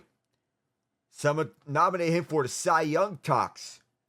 On how dominant it's been in the regular season. 0.61 ERA. The wheels have fallen off and then some for Clase. That can be said for every other elite closer in the MLB. Devin Williams, Carlos Estevez, they were both not spared. Josh Hader, also not spared. Edwin Diaz, to some degree and extent. Bouncing ball foul to right for Bo Naylor. His brother Josh at first base. RBI double for Bo in the first run-in sequence. Tim Herron warming up at the bullpen in time for the 7th inning. 0-1 pitch. Did he go? No swing. 1-1, that evens the count. Almost got there.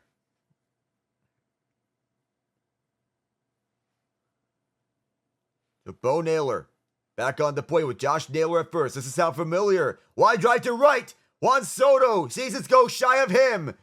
Josh at second. Bo at first. The two brothers on the bases. And the Guardians can retake the lead. It's Bo time. Indeed. That ball was in over at the right field line. Up and down. Picked up by Juan Soto. And a 6th hit this game for Cleveland. So now Andres Gimenez can break it open. Does not have a home run this postseason. 2 hits against lefties. Shows bunt. Foul to left. It was on a sinker, 88 miles an hour. Gimenez can let it fly. He gets that anywhere towards that grass. Watch out.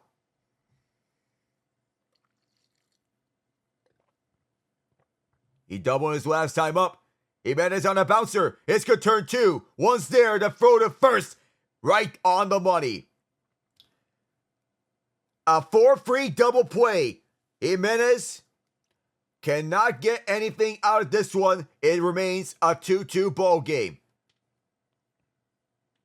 And Gleyber Torres throws to Anthony Rizzo for that double play. 7th inning after we stretch.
Can we see another game of extra innings? It could be in play. We are tied 2 runs apiece. As Cade Smith throws it upstairs. Fastball 93. And Anthony Rizzo flew out twice. Their first baseman has been activated from the injured list beforehand. Top of the 7th. And Rizzo lines this to left. It is down. Steven Kwan sees this, catches this immediately. Rizzo on board at first. Third time is a charm as Rizzo hits this on the second fastball. Over left field towards that line. 7th hit this game for the Yanks. Guardians have 6. And Rizzo checks out. There'll be a pinch runner on board for him. That is Oswaldo Cabrera, who brings in speed. He'll fill in for Rizzo at first base in all likelihood, unless if the Yankees go with John Berti the rest of the way. The two options at first base, Ben Rice, not an option as he is on the inactive list. Lead man is on. Anthony Volpe now up. First pitch. There's another fastball. Oh my goodness, that almost is close to Volpe. 94 on that fastball. Struck out on the first one. He has a base hit previously. It was to center field in the 5th inning. The strikeout was to the 2nd inning.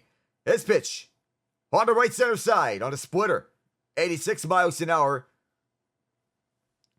Interesting to see how things go between Volpe against Kate Smith. The Washington Capitals take a wild game 6-5 in overtime.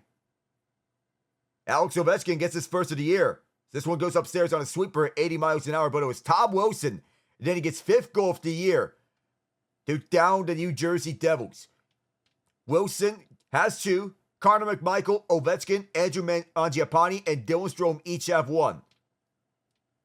Eric Holla, Nico Hischier twice, Dawson Mercer, and Dougie Hamilton. Skied up by Volpe. That sends Lane Thomas back. He'll just field his shot at the warning tracks. 1 up and 1 away. No movement from Cabrera.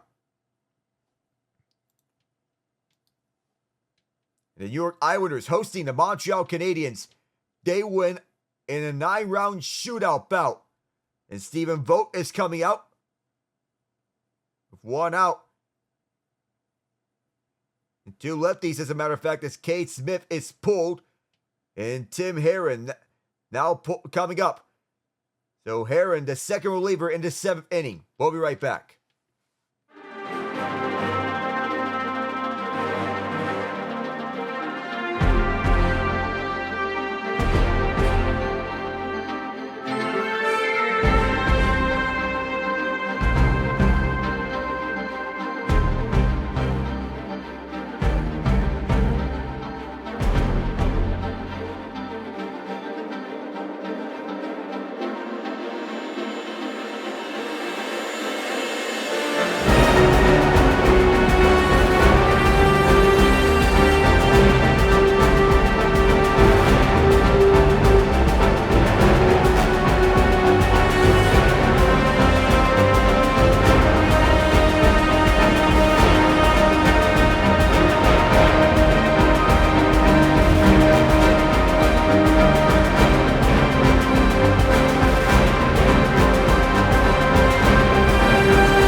Tie game here, 2 runs apiece. However, the Yankees, they have a runner on board. That's Oswaldo Cabrera with 1 out. That was Anthony Volpe flying out to center field. It's Lane Thomas got that. 2-2. 5-1. It's Tim Herron with 1.92 ERA. Allowed 6 hits, 1 earned run, 5 walks, and 6 strikeouts for Herron. Facing the bottom of this Yankees batting order, with Volpe put away, now it's Austin Wells.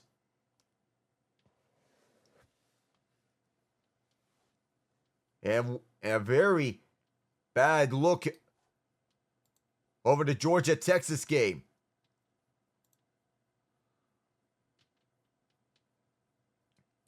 Just fans throwing stuff onto the field. They're all of that. The refs making a bad call, they overturn it.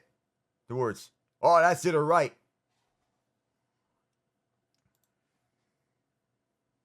(1-1) on this count. So the Islanders taking a 9-round shootout bout over the Montreal Canadiens. Cole Caulfield tied up a free. Their Anders Lee got the Islanders up 1. Bouncing ball. This will go to short. Picked up. Double play opportunity in time.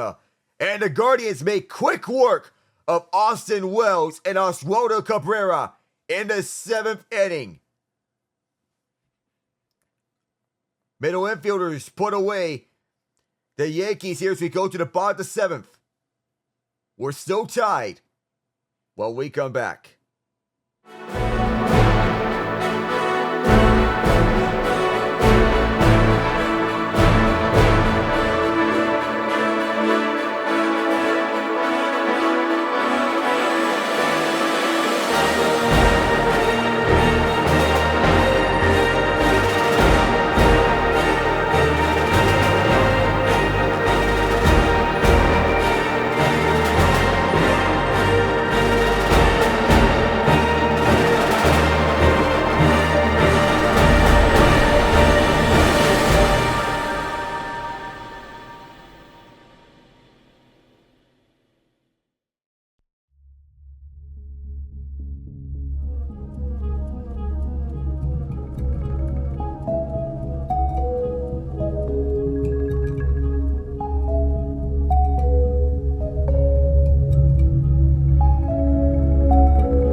Just as the Guardians make quick work of the Yankees in the top of the 7th inning, Tim Herron doing the job alongside Cade Smith.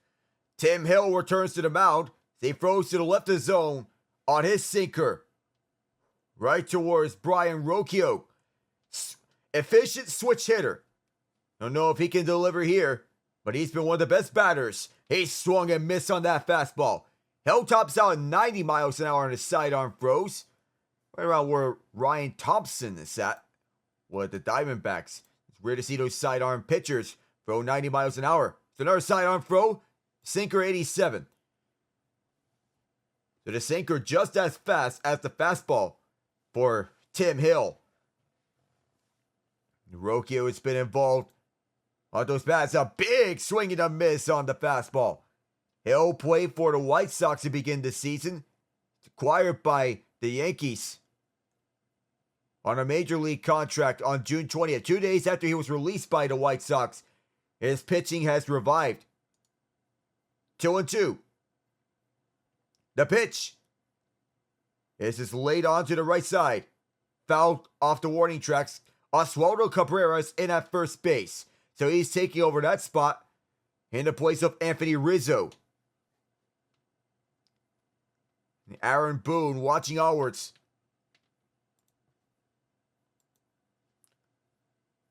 He's a little protective of this bullpen. Jake Cousins watching. That was not a foul tip back to the glove.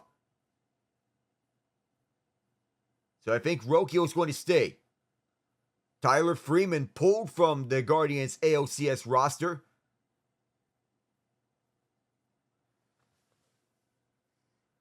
So the number of pitches in which Hill has thrown, it could be the last one.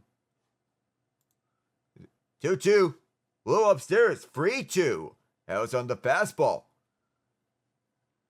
Want that one just a little stare down. 344 batting average for Rocchio. Quan at 400. Watch out for potential walk threat. Full count pitch. Foul back. That was the 8th pitch of this sequence. 3 foul balls already from Rocchio. And with Quan on deck. Throwing at the top of the zone. Dangerous idea. It could be either a strike or foul ball. Another payoff pitch.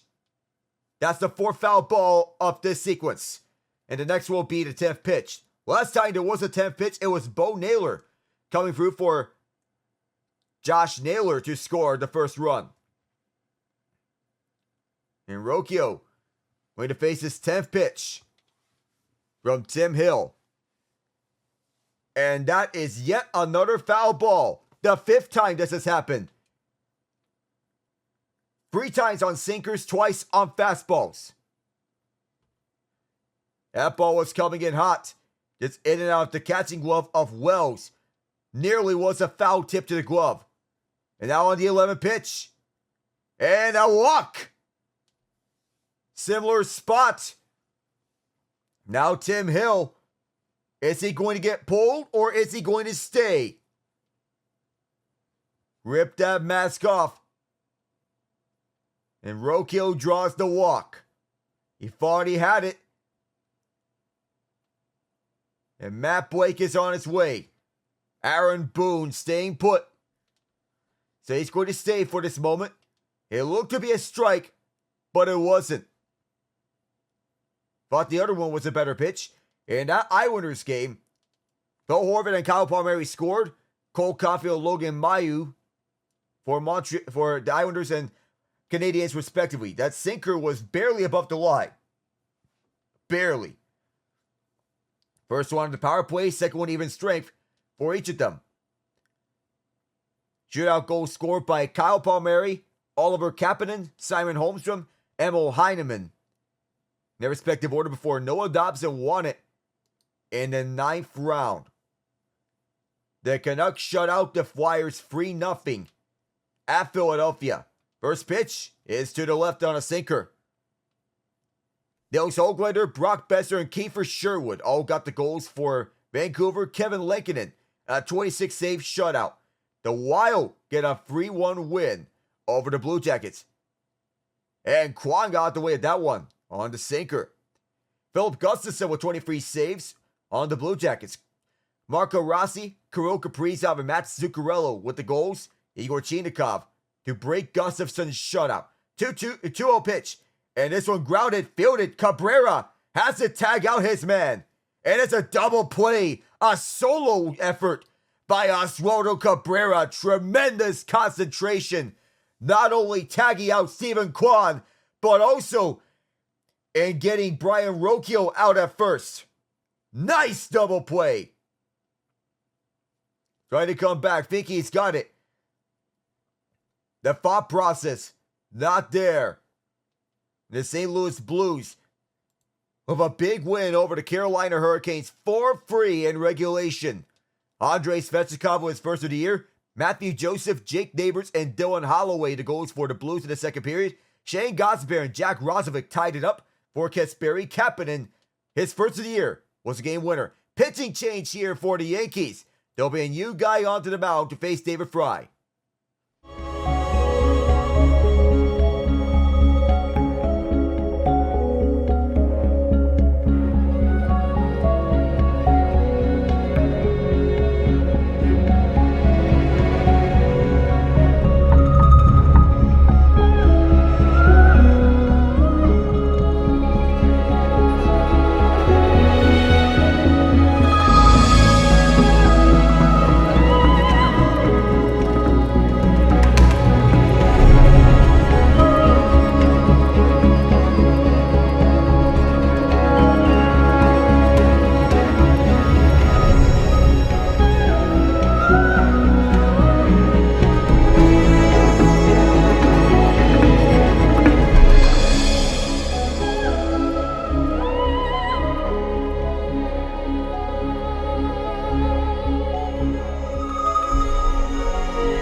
an epic continuing on to the 7th inning as we have our second reliever of this 7th inning for the Yanks on.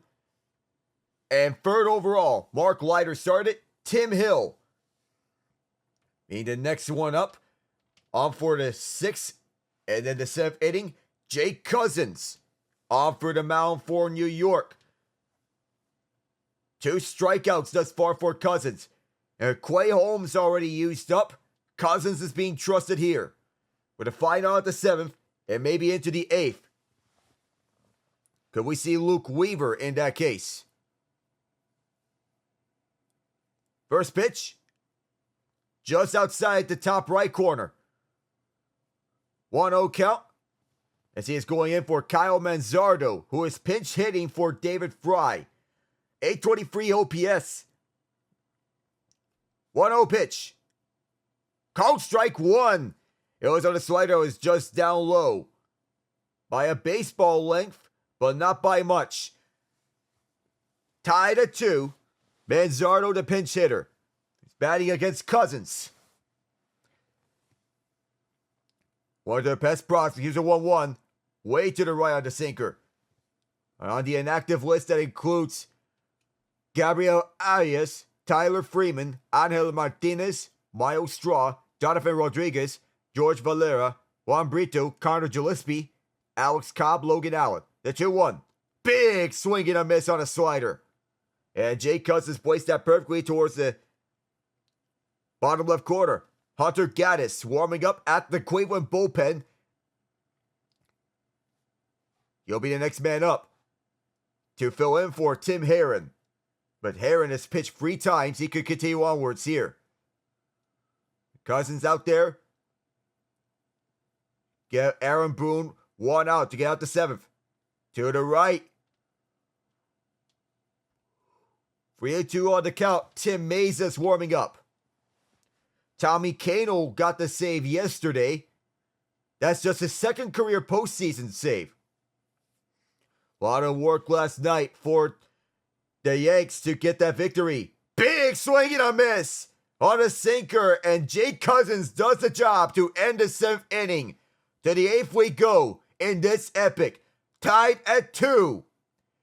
Giancarlo Stanton, the latest score, but no other after that ever since. Right back, 48th.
Mets and Dodgers tomorrow for Game 6.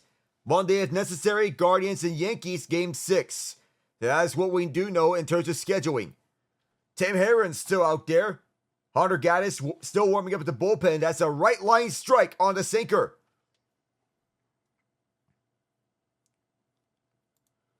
So Alex Verdugo at the 9th spot. He's now batting. Gleyber Torres and Juan Soto up. Bouncing ball. This will go to first base. It's picked up there. An easy out for Josh Naylor as he just had to step on the plate. Out number 1. 5 pitches in for Herron. His ball somehow stays fair. It was bouncing inside as it was scooped up by Naylor. Just on time as Verdugo sit down. Now Torres, 2 for free. Juan Soto's also 2 for free. There may be the possibility that, could you possibly intentionally walk Torres and Soto? First pitch, Biggs cut and a miss.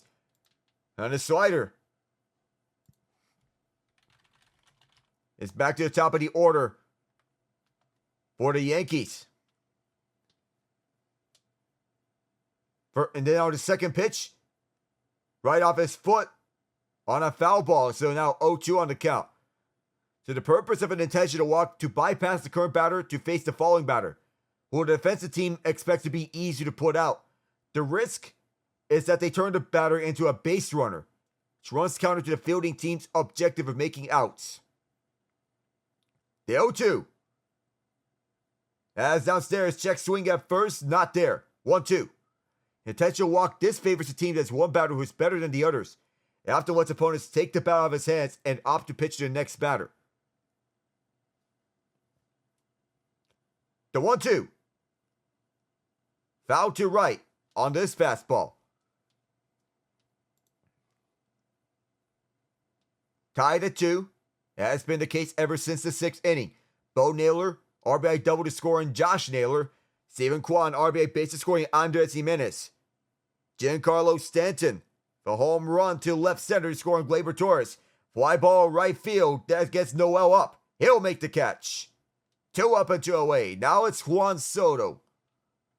Do you walk him and face Aaron Judge? That could be something to ponder for the Guardians. And Soto's walking up to the booze here. Tim Herron of a crucial decision. You get the final out of this game. Juan Soto 2 for 3 of a double and a single. Hunter Gaddis warming up. First pitch downstairs on a sinker 94. 2 for 3 with a double and a single. Torres was thrown out of home in the first inning on Soto's double. Herron already 11 pitches in. Ready to do the job here on Soto. Oh, that's to the left. A sinker at 93 miles an hour that time for Herron. It would Judge on deck. Not going to get any easier. In the Buffalo Sabres, they've downed the Chicago Blackhawks 4-2. 2-0 pitch. Out for the middle on the curveball. That's the first strike. Craig Smith scored twice, but that was not enough. Tage Thompson, Beck Mallenstein, J.J. Peterka, and Ryan McLeod. Each of a goal in this game. Peterka's goal starts the game winner. The 2-1. Soto on the ground. This is fielded by Gimenez. Immediately to Josh Naylor. Just like that, we head to the bottom of the 8th. The Guardians back on the plate. Ramirez, Thomas, and Josh Naylor. Due up.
Jay Cousins still on.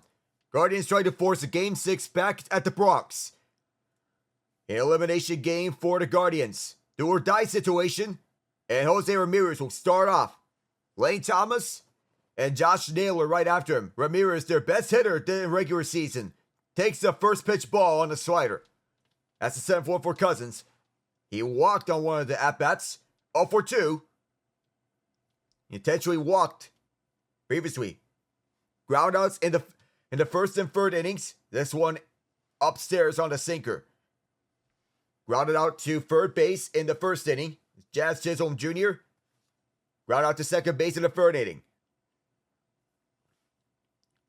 Gleyber Torres. Joe pitch is at the right center on a slider, 80 miles an hour. It's currently underway. Boston Bruins and Utah Hockey Club, Calgary Flames and Seattle Kraken. Road teams lead 1-0. Bruins up 1-0, Flames up 1-0. Big swing and a miss on a slider, 80 miles an hour as Ramirez went after that. Big confidence for Ramirez as he believes that he can show up huge. Cole Koepke, the lone goal scorer for the Bruins. And as for the Flames, the lone goal scorer, Blake Coleman with 8 seconds. Wide drive foul towards the safety netting. Michael Backlund has the assist on the Coleman goal. Koepke from Brad Marchand. 2-2 on the count right now. And no outs, as this inning has just begun for the Guardians. Bottom of the 8th. That pitch was upstairs on a sinker. Full count now, and Thomas is on deck. Deadline acquisition from the Nats.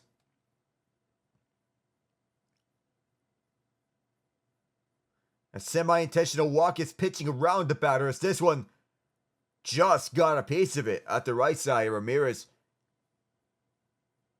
right up to the end of the bat to stay on board. Even in leagues where a team can walk a batter by declaration, a pitcher may be instructed to pitch around the batter. The manager defers to the decision to intentionally walk the pitcher to see whether the batter swings at bad pitches. The count goes to 3 balls, where the pitcher will have to deliver an attractive pitch to hit. The manager elects the intentional base on balls. An intentional walk as intentional base on balls if and only if the final pitch thrown at the plate appearance is an intentional ball. Payoff pitch. And a swing and a miss. Ramirez sits down as Cousins keeps this knotted up at 2. Remember, following an unintentional ball, called strike an unintentional ball, Barry Bonds was walked with 2 intentional balls on his third plate appearance. It was scored as an intentional walk. When it was a semi-intentional walk.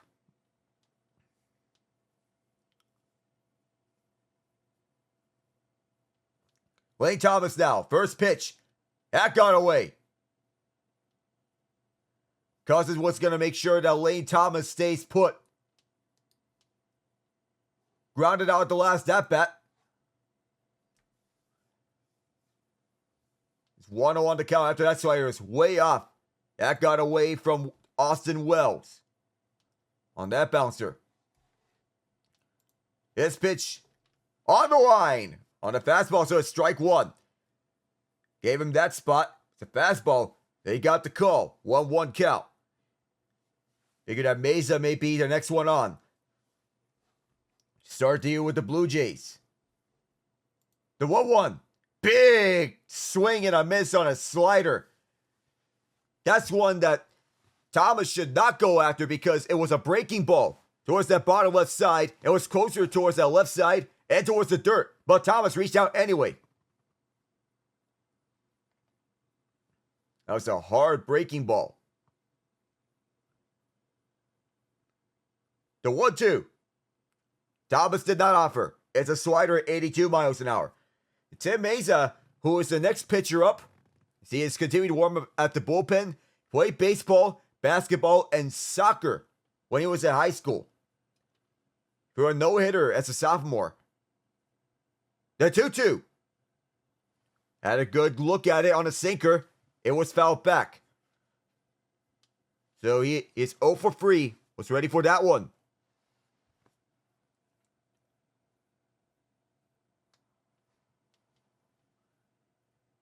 Third batter faced here for Jake Cousins.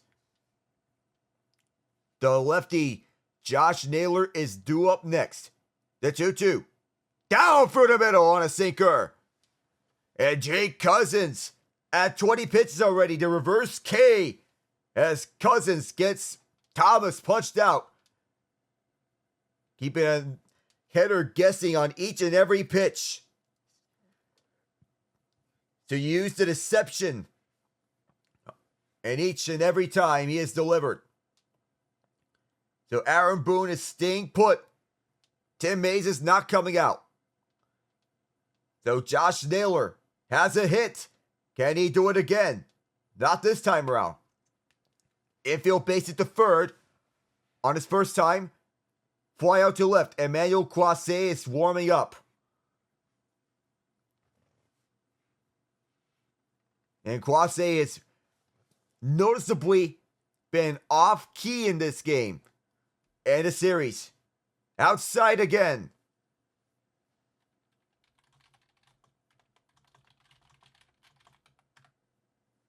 Infield hit, a walk and a run. First ever walk in a postseason game as Jake Cousins. I think Austin Wells has got a problem with his contact lens. He's signaling to the home plate umpire that he has a problem. Medical staff has come on.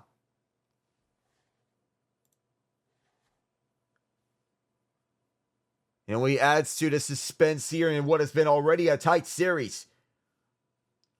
Lowest scoring game of this series. 2 runs apiece. Yankees won game 1 5-2. Game 2 6-3. And game 4 8-6. The Guardians walked it off at the 10th inning in game 3. 7-5. John Kensington tied it. David Fry won it. He'll look at that right eye. Croisset needs to have a big bounce back inning because this has not been the best that he has looked in this AOCS.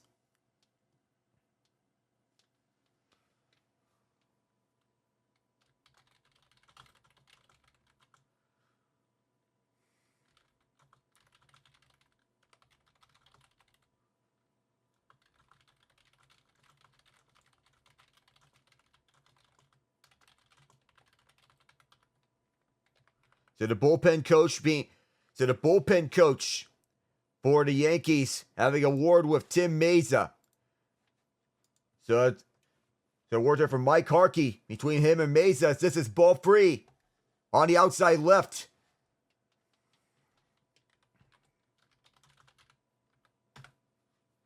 So even though it's a 2-2 game, John Kensey Noel on deck.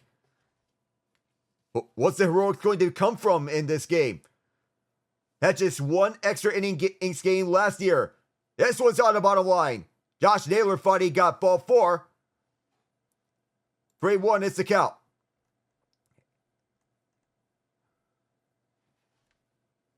Three straight balls on 3 straight sliders. This is a 4th straight slider. 4 pitches already for Josh Naylor. The 3-1. Big swing and a miss. Yet another slider. That's the 5th of such. It's been all sliders for Cousins against Josh Naylor. 1-2 on this count. It's been varying around between 80 and 82 miles an hour on each and every one. Bruins and Utah back underway.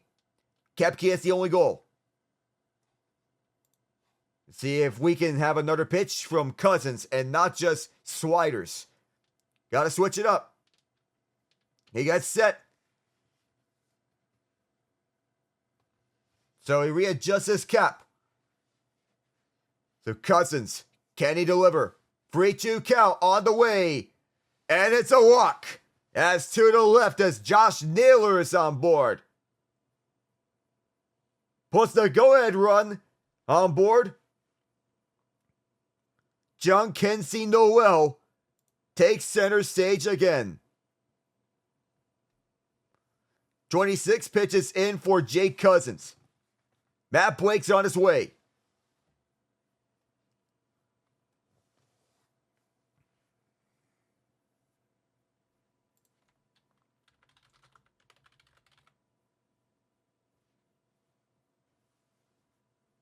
Yeah, a moment for this young hitter to be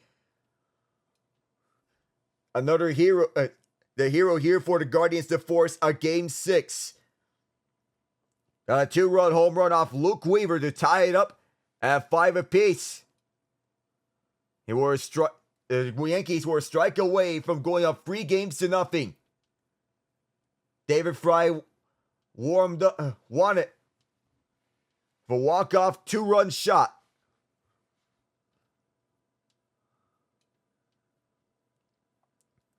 Tim Mesa's warming up. And also Luke Weaver. We have not seen him yesterday. Tommy Cano got the save, his second of his career, though Weaver's been used as the de facto closer for the Yankees.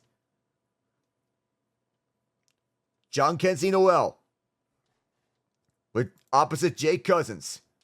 Runner at first is Josh Naylor. First pitch. Big swing and a miss on a slider. 0-1 count.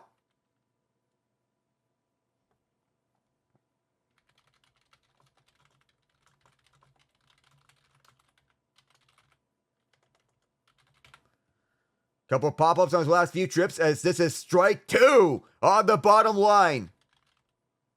At the bottom of that strike zone.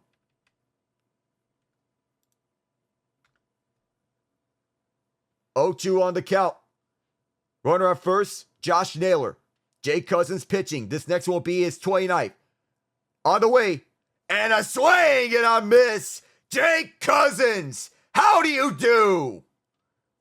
What a night here for numero 61. And Aaron Judge, Giancarlo Stanton, Jazz Chisholm Jr. all with opportunities to get the go-ahead run in the ninth as Emmanuel Croisset comes out.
Emmanuel Clase, one of the most dominant closers in the MLB, has been very off in this postseason.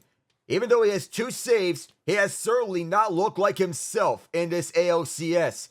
And he has been helpless against the Yankees bats. He's going up against Aaron Judge on the right line on the cutter.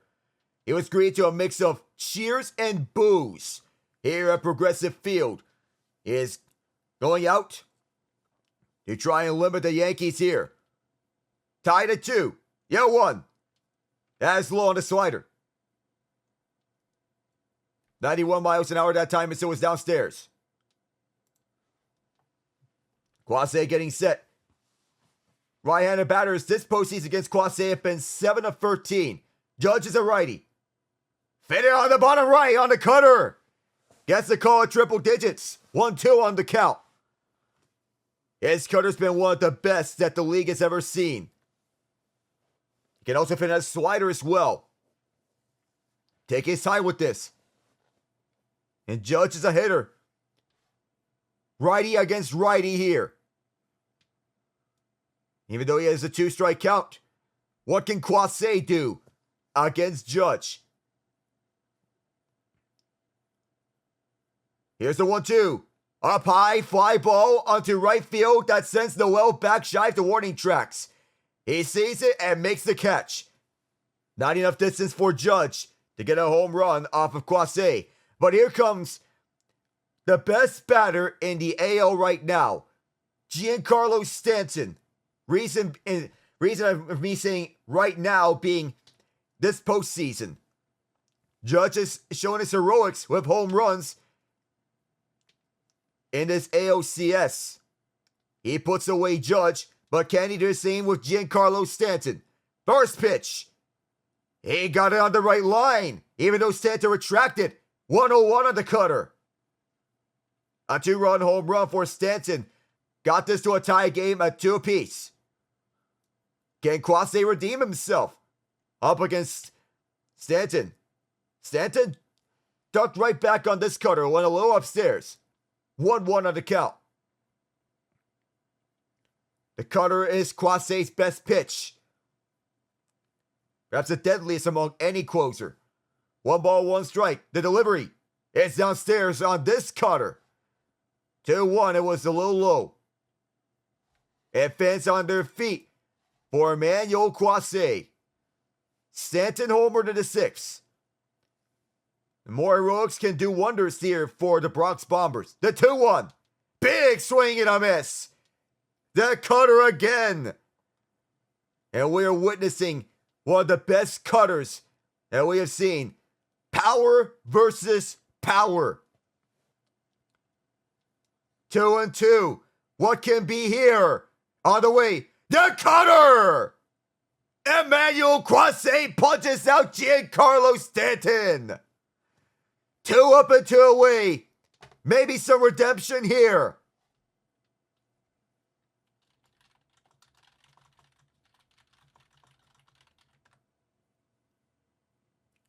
Extends this one out as he's getting some redemption and a little tuck right in between. Now Jazz Chisholm Jr., who has struggled thus far this game. First pitch, up high, pumped and missed. And cutter again. 10 pitches in for Clase. Chisholm was hit by a pitch in the first inning. That loaded the bases. The 0-1. Slash to right. On the line drive. Chisholm on board. On this turnaround, now Oswaldo Cabrera can put the Yankees on board on his first at-bat. Chisholm serves as the go-ahead run.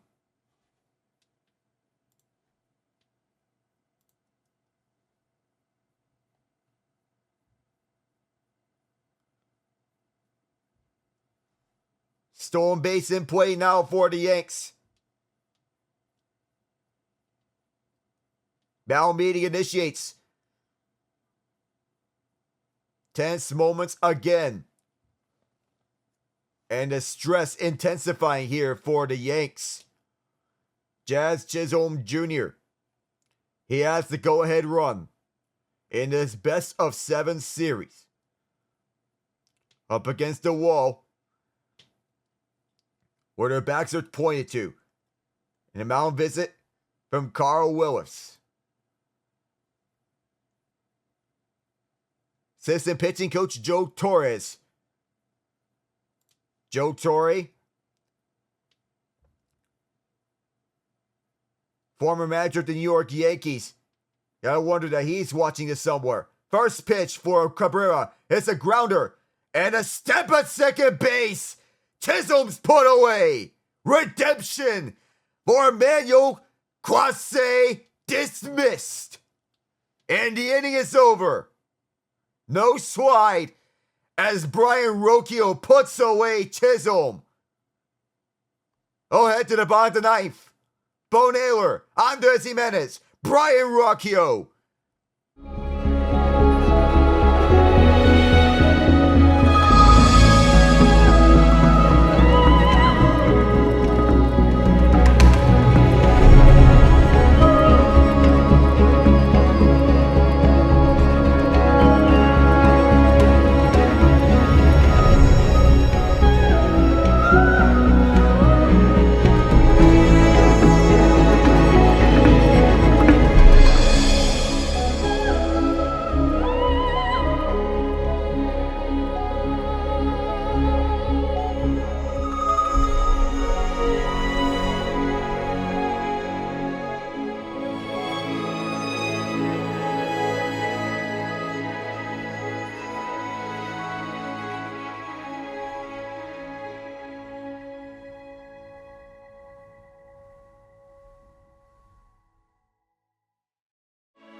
Winning run is on board.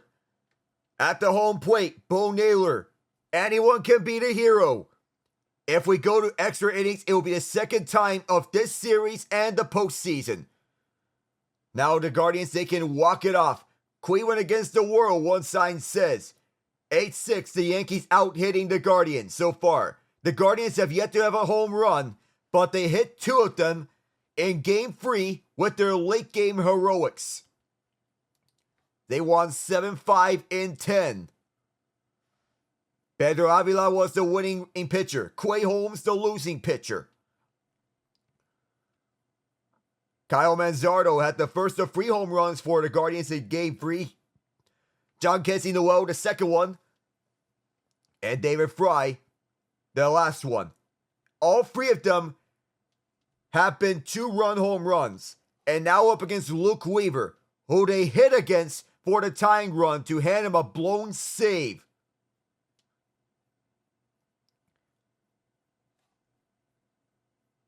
That last one was sent onto the bleachers for a Guardians victory. Quay Holmes was the pitcher that the Guardians hit against in Game 3. Now they can do it against Weaver. What can Bo Naylor do? Skied fouled on a fastball. 0-1 immediately for Bo Naylor. 2 for 3 with a double, a single, and an RBI to score on his brother Josh. The other brother, Miles, is over with the soon-to-be Las Vegas Athletics. The 0-1. Downstairs, but right on the line. Another fastball from Weaver, and it's 0-2 on the count.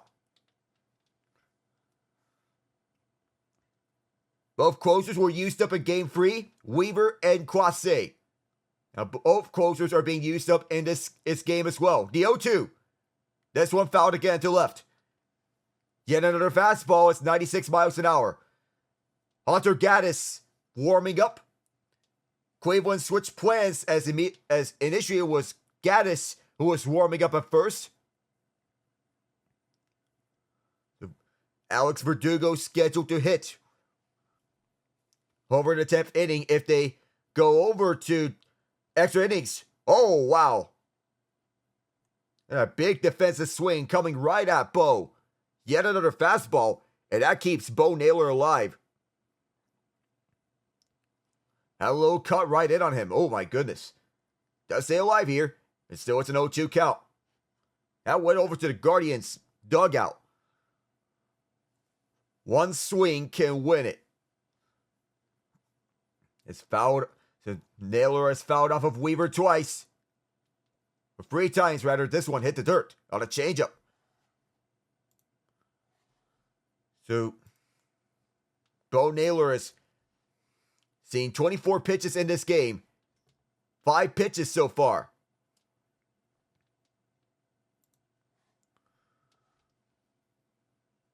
It's a ball and 2 strikes on this pitch.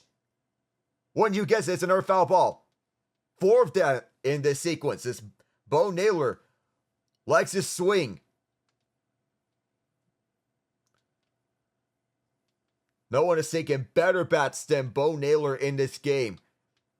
He's had the majority of the good looks. Had a 10-pitch sequence earlier in which he scored on Josh Naylor. Another 1-2. Ground ball foul to right. It remains 1-2. The 5th foul ball in the sequence. So he'll stay put and alive. So it's 1-0 Bruins and 1-0 Flames. The goals are the only ones that are standing there. This one will be the 8th pitch of this sequence. Jimenez on deck. Another 1-2. Big swing and a miss. Weaver catches him on a changeup. As this was downstairs, well downstairs. And Weaver outlasted Bo. He'll sit down. Drove low. Wrong idea, as this was a breaking ball that was going towards that low side.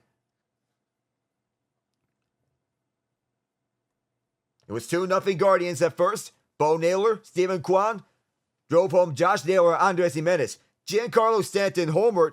He and Gleyber Torres on the run scored. Jimenez on the first pitch. Big swing and a miss. It went upstairs. The fastball, that time around. That's been Weaver's favorite pitch, but he can also use a changeup. Jake Cousins has delivered for the Yankees to set up Weaver for this outing. The 0-1. Bouncing ball foul to right. Mark Leiter Jr., Tim Hill, and Jake Cousins all set up Weaver. Closer by committee from what it seems. Guardians fans holding their breath, and these games have been incredible to watch. Tight and thrilling. All the way down to the last game. The 0-2 upstairs on the fastball. That pulls the count in Jimenez's favor. Now it's a 1-2. Jimenez previously did have a double to left, but previously grounded into a double play. It was a 4-3 double play from Torres to Rizzo. Foul back towards the safety netting. Remains a 1-2 count. A good swing from Jimenez to stay alive. One of the best defenders in the MLB.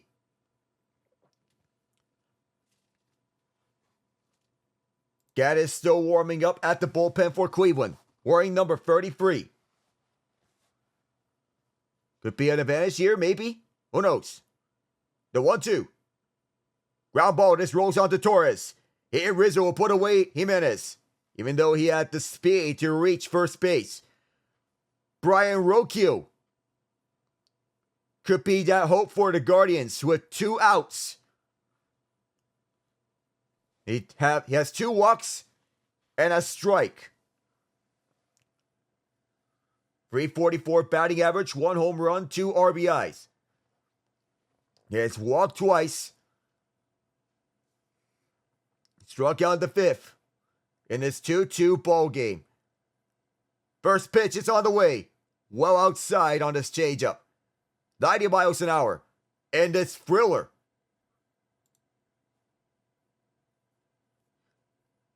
He was basically unhittable throughout this time. And his last 2 appearances hasn't been so much. The 1-0. Ground ball. This is picked up by Cabrera, and he'll run back to first to send us to the extra innings. 9th is up and away. So 2 days ago, we saw extra innings, and for the second time in 3 days, we'll go to that. This time, tied at 2. 10th inning is next.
Well, isn't this quite the predicament? On to the 10th. After nobody could get anything in that 9th inning. So, with Emmanuel Clase doing the job, Hunter Gaddis now up for Cleveland. A chance to send us to Game 6 for the Guardians. Could it be a night of remembrance for the Yankees as they seek their first AL pennant in 15 years? Or could it be a Game 6 back at the Bronx, where the Guardians look to send the series back to New York? Gaddis with a 1.57 ERA through 78 games in the regular season. 10 strikeouts issued in the postseason, 7 games played, pitching 6 1/3 innings. Up against Anthony Volpe, who is 1 for 3. Strikeout, single, fly out to the left on a changeup on his first pitch. 1-0 count. Game 3 was David Fry and John Kelsey Noel providing the heroics for Cleveland. Can the Guardians provide similar heroics? Left line! Slider 89. Work that time for Gaddis. Usually a setup man for Clase. Question now, who's going to be available for the Guardians when they get back to the Bronx if they win tonight?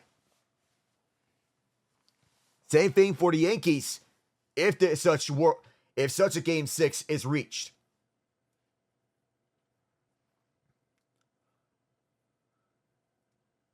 The 1-1.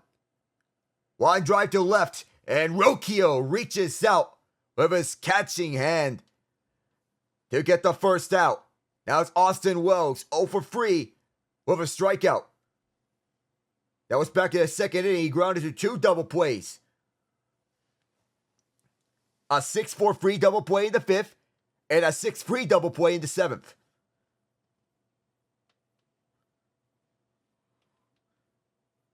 The one in the 7th was an inning ender for Austin Wells. First pitch. Wells pumped and missed on the changeup. 81 miles an hour, so it was on that right line. Didn't miss by much though. Gaddis still going. We're tied at Utah, by the way. The 0-1 is to the right. Upstairs as well, Vladislav Kolyachonok tied it up. Nick Schmaltz and Quayton Keller, the assist on the Kolyachonok goals. 1-1, and Wells dropped down to the 8th spot. Big swing and a miss on the changeup. Once again, that proves to be successful. There's a reason I like to call it the Trevor Hoffman pitch, because that was his favorite pitch.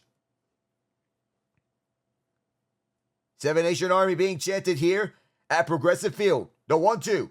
Upstairs, Wells did not offer up the fastball.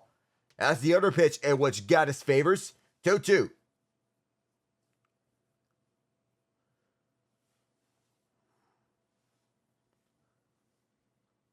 Tied at 2 with 1 out in this 10th inning. On the way. Oh, that was low. Near Wells' foot on that slider. Now the count is full. Alex Verdugo is on deck. He's also 0 for 3, like Wells. 8 hits to 6 in favor of the Yankees. Payoff pitch. And that's a walk, as it was downstairs. Austin Wells on board. Go ahead, run at first. The Yankees have a man on board. Though Verdugo is yet to pull through here. 0 for 3.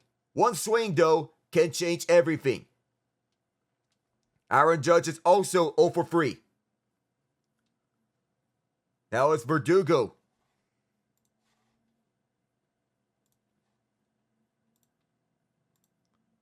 On the way. Right center for Verdugo on the changeup.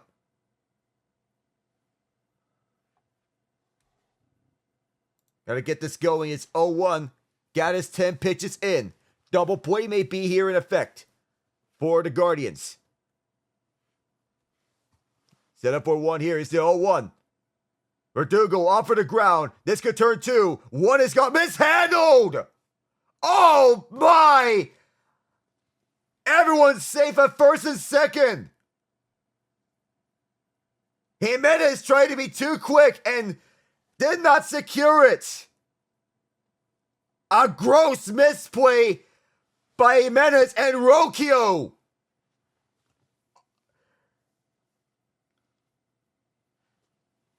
A double play was almost there to be had, but it's a fielding error for what it looks like. Everyone's safe. I'd wonder if this is going to be scored in as an error here. Didn't work properly as Jimenez and Rocchio tried to be too quick. And a malmeeting from Carl Willis.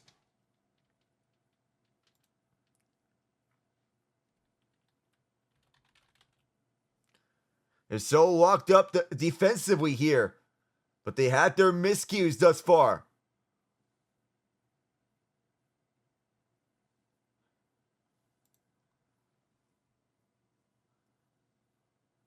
Hitting base hits and getting on base. Usually you think the Yankees don't be hitting bombs. And now Gleyber Torres. 2 singles here. Juan Soto was 2 for 4 as well. Hassan Dominguez, the pinch runner. He is in the place of Austin Wells. Jose Trevino is the backup catcher. So if the Yankees pull ahead, no error has been posted as of late, but in that case, it could likely be a fielding error by Brian Rocchio. And I would think as such. First pitch from Gaddis to Torres. Torres drives this deep right field. If it's fair, he's got one and just missed it.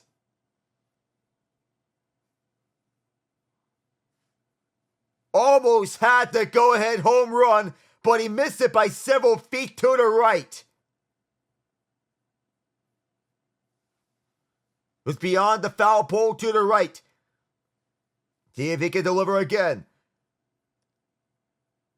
0-1 pitch. This one foul back. 0-2 on the count. But Torres can deliver. And the Yankees have had a lot of momentum throughout. Gleyber Torres.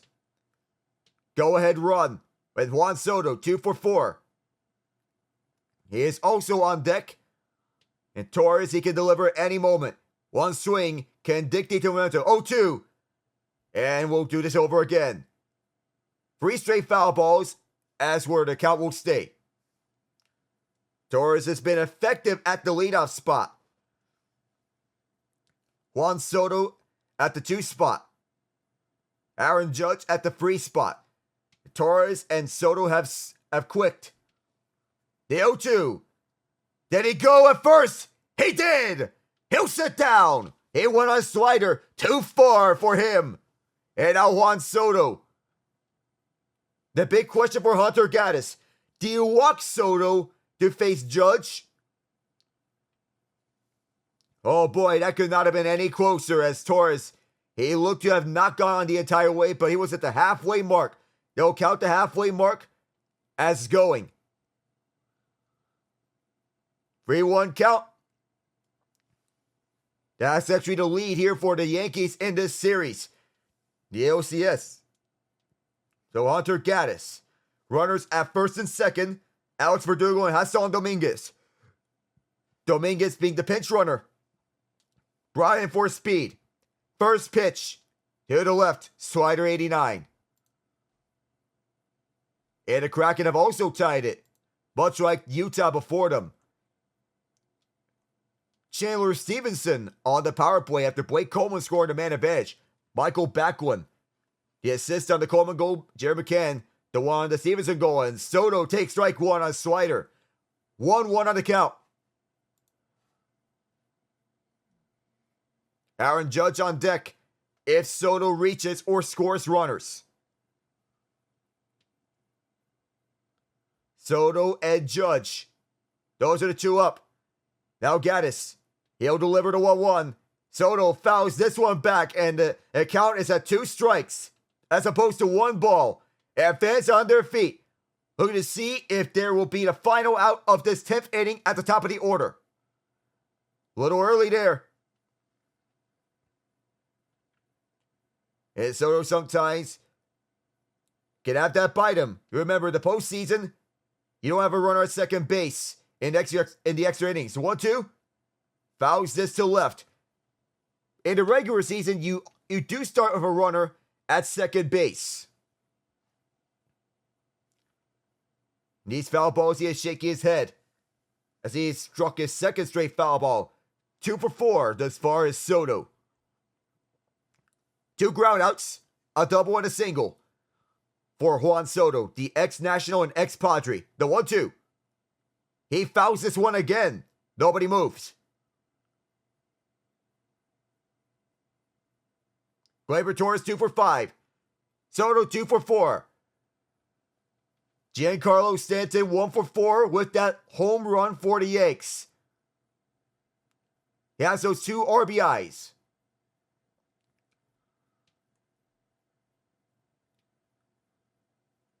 It's been all off-speed pitches thus far for Hunter Gaddis.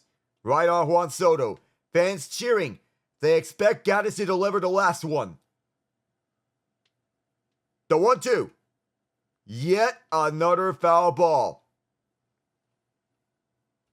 That's 4 straight already. And it's with the slider and changeup pitch arsenal from Gaddis that has been thriving thus far. Every one of them has been off-speed pitches. And nice job alternating between the slider and the changeup. This will be the 7th pitch of this sequence. The 1-2 again. Juan Soto, high fly ball, center field. This puts Thomas all the way back, and it's out of here. Juan Soto, welcome aboard.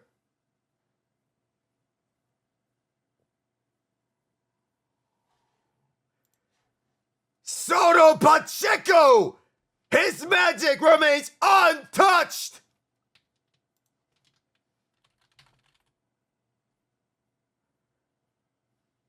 Incredible! The Yankees one step closer from the pennant.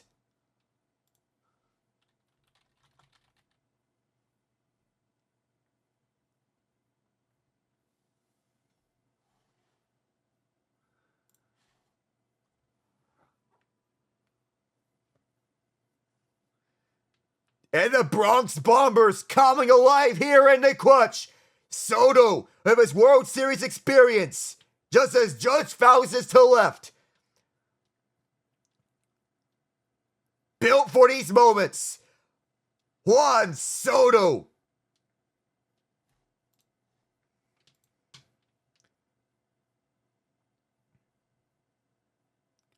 And Hunter Gaddis.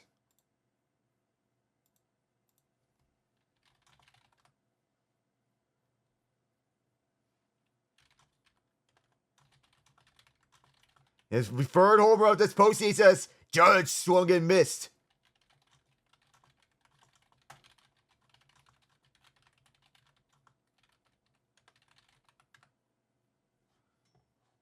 And Soto high-fiving it. Everyone here, they know they're one step closer as Judge, he fouls this to the left side. 1-2 to him. Something special. A home run to remember. Acquired in the offseason. A chance to hit this out in Trent Grisham. Going to the Bronx. And Soto has delivered a memorable home run if they hold this up. His slider downstairs. 2-2. 2 outs. 2 balls. 2 strikes. The question now, who delivers for the Yankees in the 10th? Big swing and a miss. And his changeup goes downstairs. And Judge will sit down. Now the Yankees have to rely on their next reliever as Luke Weaver has been used up. Soto delivering in the biggest moments. A 3-run blast. Deep center. 402 feet. And a trip to the World Series on the line. Cleveland bat next.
Aaron Boone said a few years ago, his guys are savages. And that time Juan Soto has delivered with a 3-run shot deep center onto the first level. And Soto, who has been on fire this postseason, he's delivered a 3-run home run to put them ahead. He's back at right field. And Luke Weaver's still going. But for how long? He's 15 pitches in. Aaron Boone still going with Weaver. How long is his leash? That is the big question. Up against Kwan, Manzardo, or Ramirez. Kwan shows bunt, but he fouls this one to left. Fastball 95, it was delivered.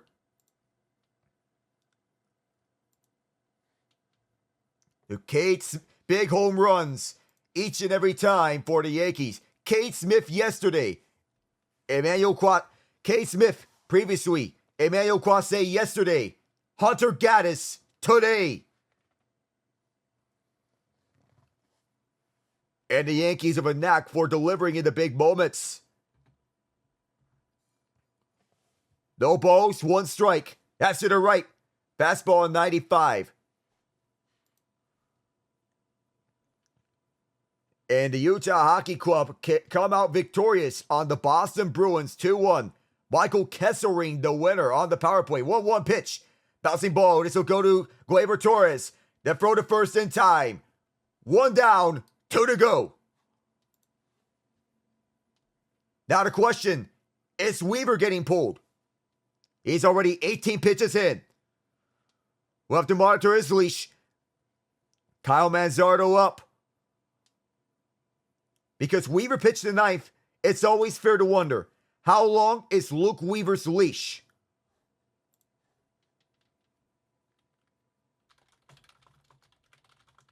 In a dramatic moments, Soto is delivered.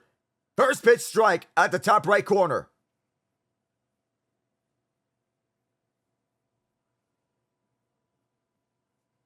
A chance to wrap this one up here in Game 5. A 3-1 series lead. A big swing and a miss on a changeup. An 0-2 count. Manzardo down to his last strike, potentially. Guardians trying to save their season. Yankees lead 5-2 here in the 10th. The advantage of this inning going to the Yankees with who they have at the plate. Torres, Soto, Judge. That's a deadly trio. The 0-2. Oh, this fouled off of Manzardo and the umpire. He's all right.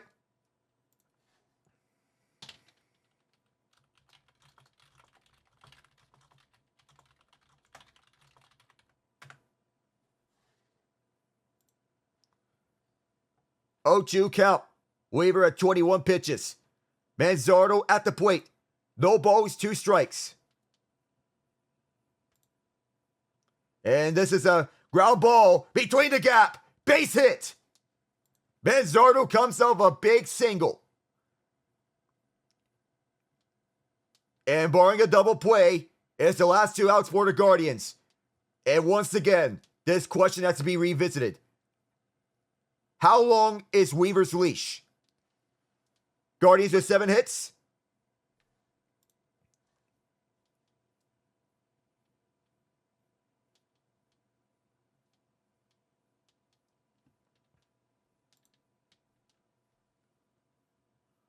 Tommy Kahnle is warming up at the bullpen.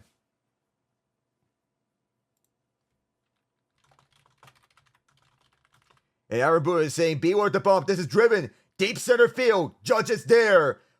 2 down, 1 away. The Yankees with 2 outs put away the Guardians for 2 outs. Brian Cashman watches upwards. Been part of this Yankees organization is waiting for this moment. The Yankees 1 out away from the World Series.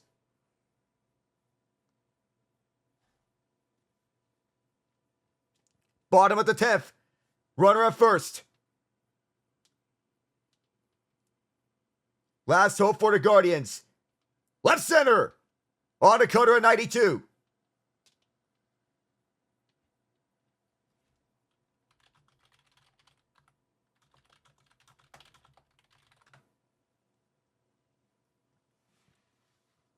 Here's the 0-1 on the way. Ball 1. There's the low downstairs on the cutter. And the runner at first is Manzardo. He was delivered the base hit. Yankees up 5-2 thanks to Soto. 1-1 count. Weaver and out away. It's a strike looking. Fielder's indifference as Manzardo advances second. So now the Guardians down to their last strike. It was a cutter that fit the left F line. 1-2. Weaver might be a pitch away. The 1-2. Fly ball right center. Last year they watched the entire postseason from their couch. And now they'll be fighting for a championship. The New York Yankees win the pennant.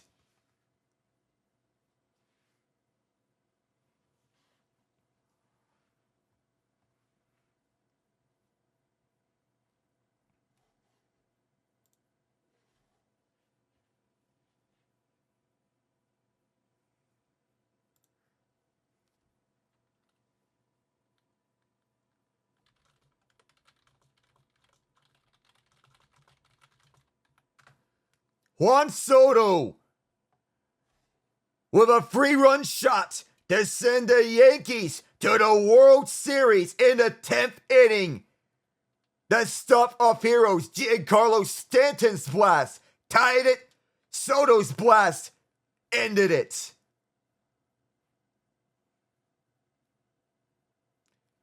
The Yankees with a 5-game series victory over the Guardians. In this series, the biggest trade acquisition, Jazz Chisholm Jr.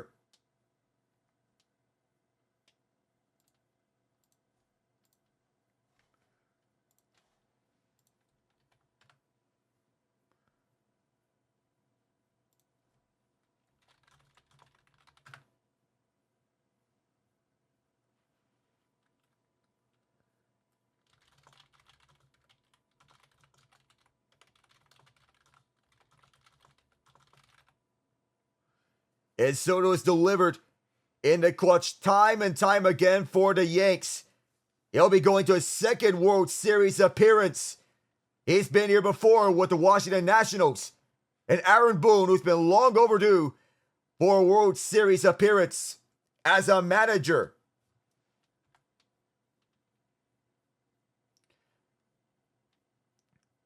Juan Soto squeezes that one, and how fitting that the man who delivered the go-ahead home run ended this series. And the captain, Aaron Judge, delivered in this series with his first 2 home runs. And the Stars shine the brightest in the postseason.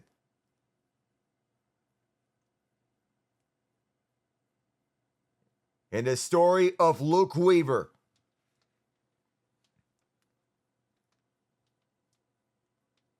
Luke Weaver gets himself a victory. The Yankees closer. And everyone's celebrating their 41st AL pennant in their franchise's history. And they have a chance at their 28th World Series title. The last time they've been here, Hideki Matsui won World Series MVP. The later years of Derek Jeter, Jorge Posada, Mariano Rivera, and Andy Pettitte. Bernie Williams has since been long gone from the Yankees, but he has his number retired with them. He was part of that core 5.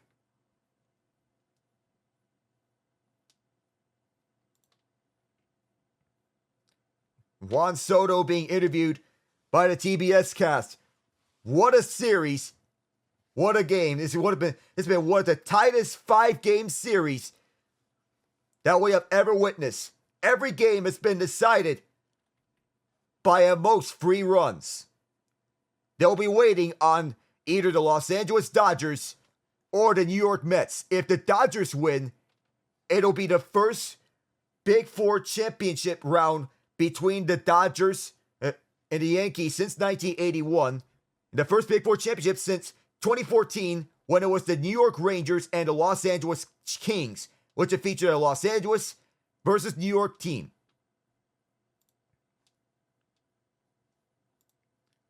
Since the first day, they've been confident all around. You're wondering who is going to win ALCS MVP.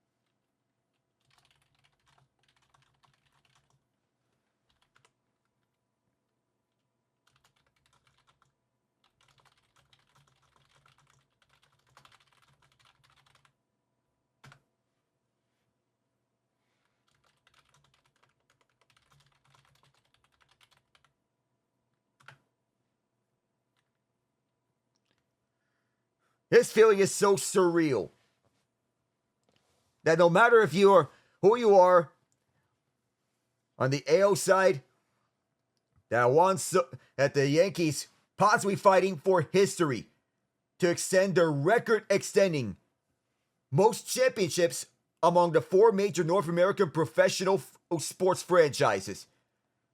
The Yankees with 28 championships. To extend that, they currently have 27. The Montreal Canadiens have 24 Stanley Cups. The Boston Celtics won their 18th NBA championship this past June. Those are the top 3 in that order. And Aaron Judge dapping up his coaches, all the embraces, and you know how hard it takes to win the AL pennant, the energy that it takes. He took down the Cleveland Guardians, who survived a hard-fought series with the Detroit Tigers in 5 games.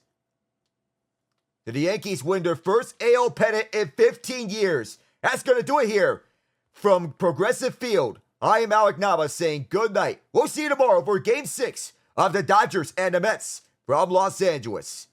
Good night, everyone.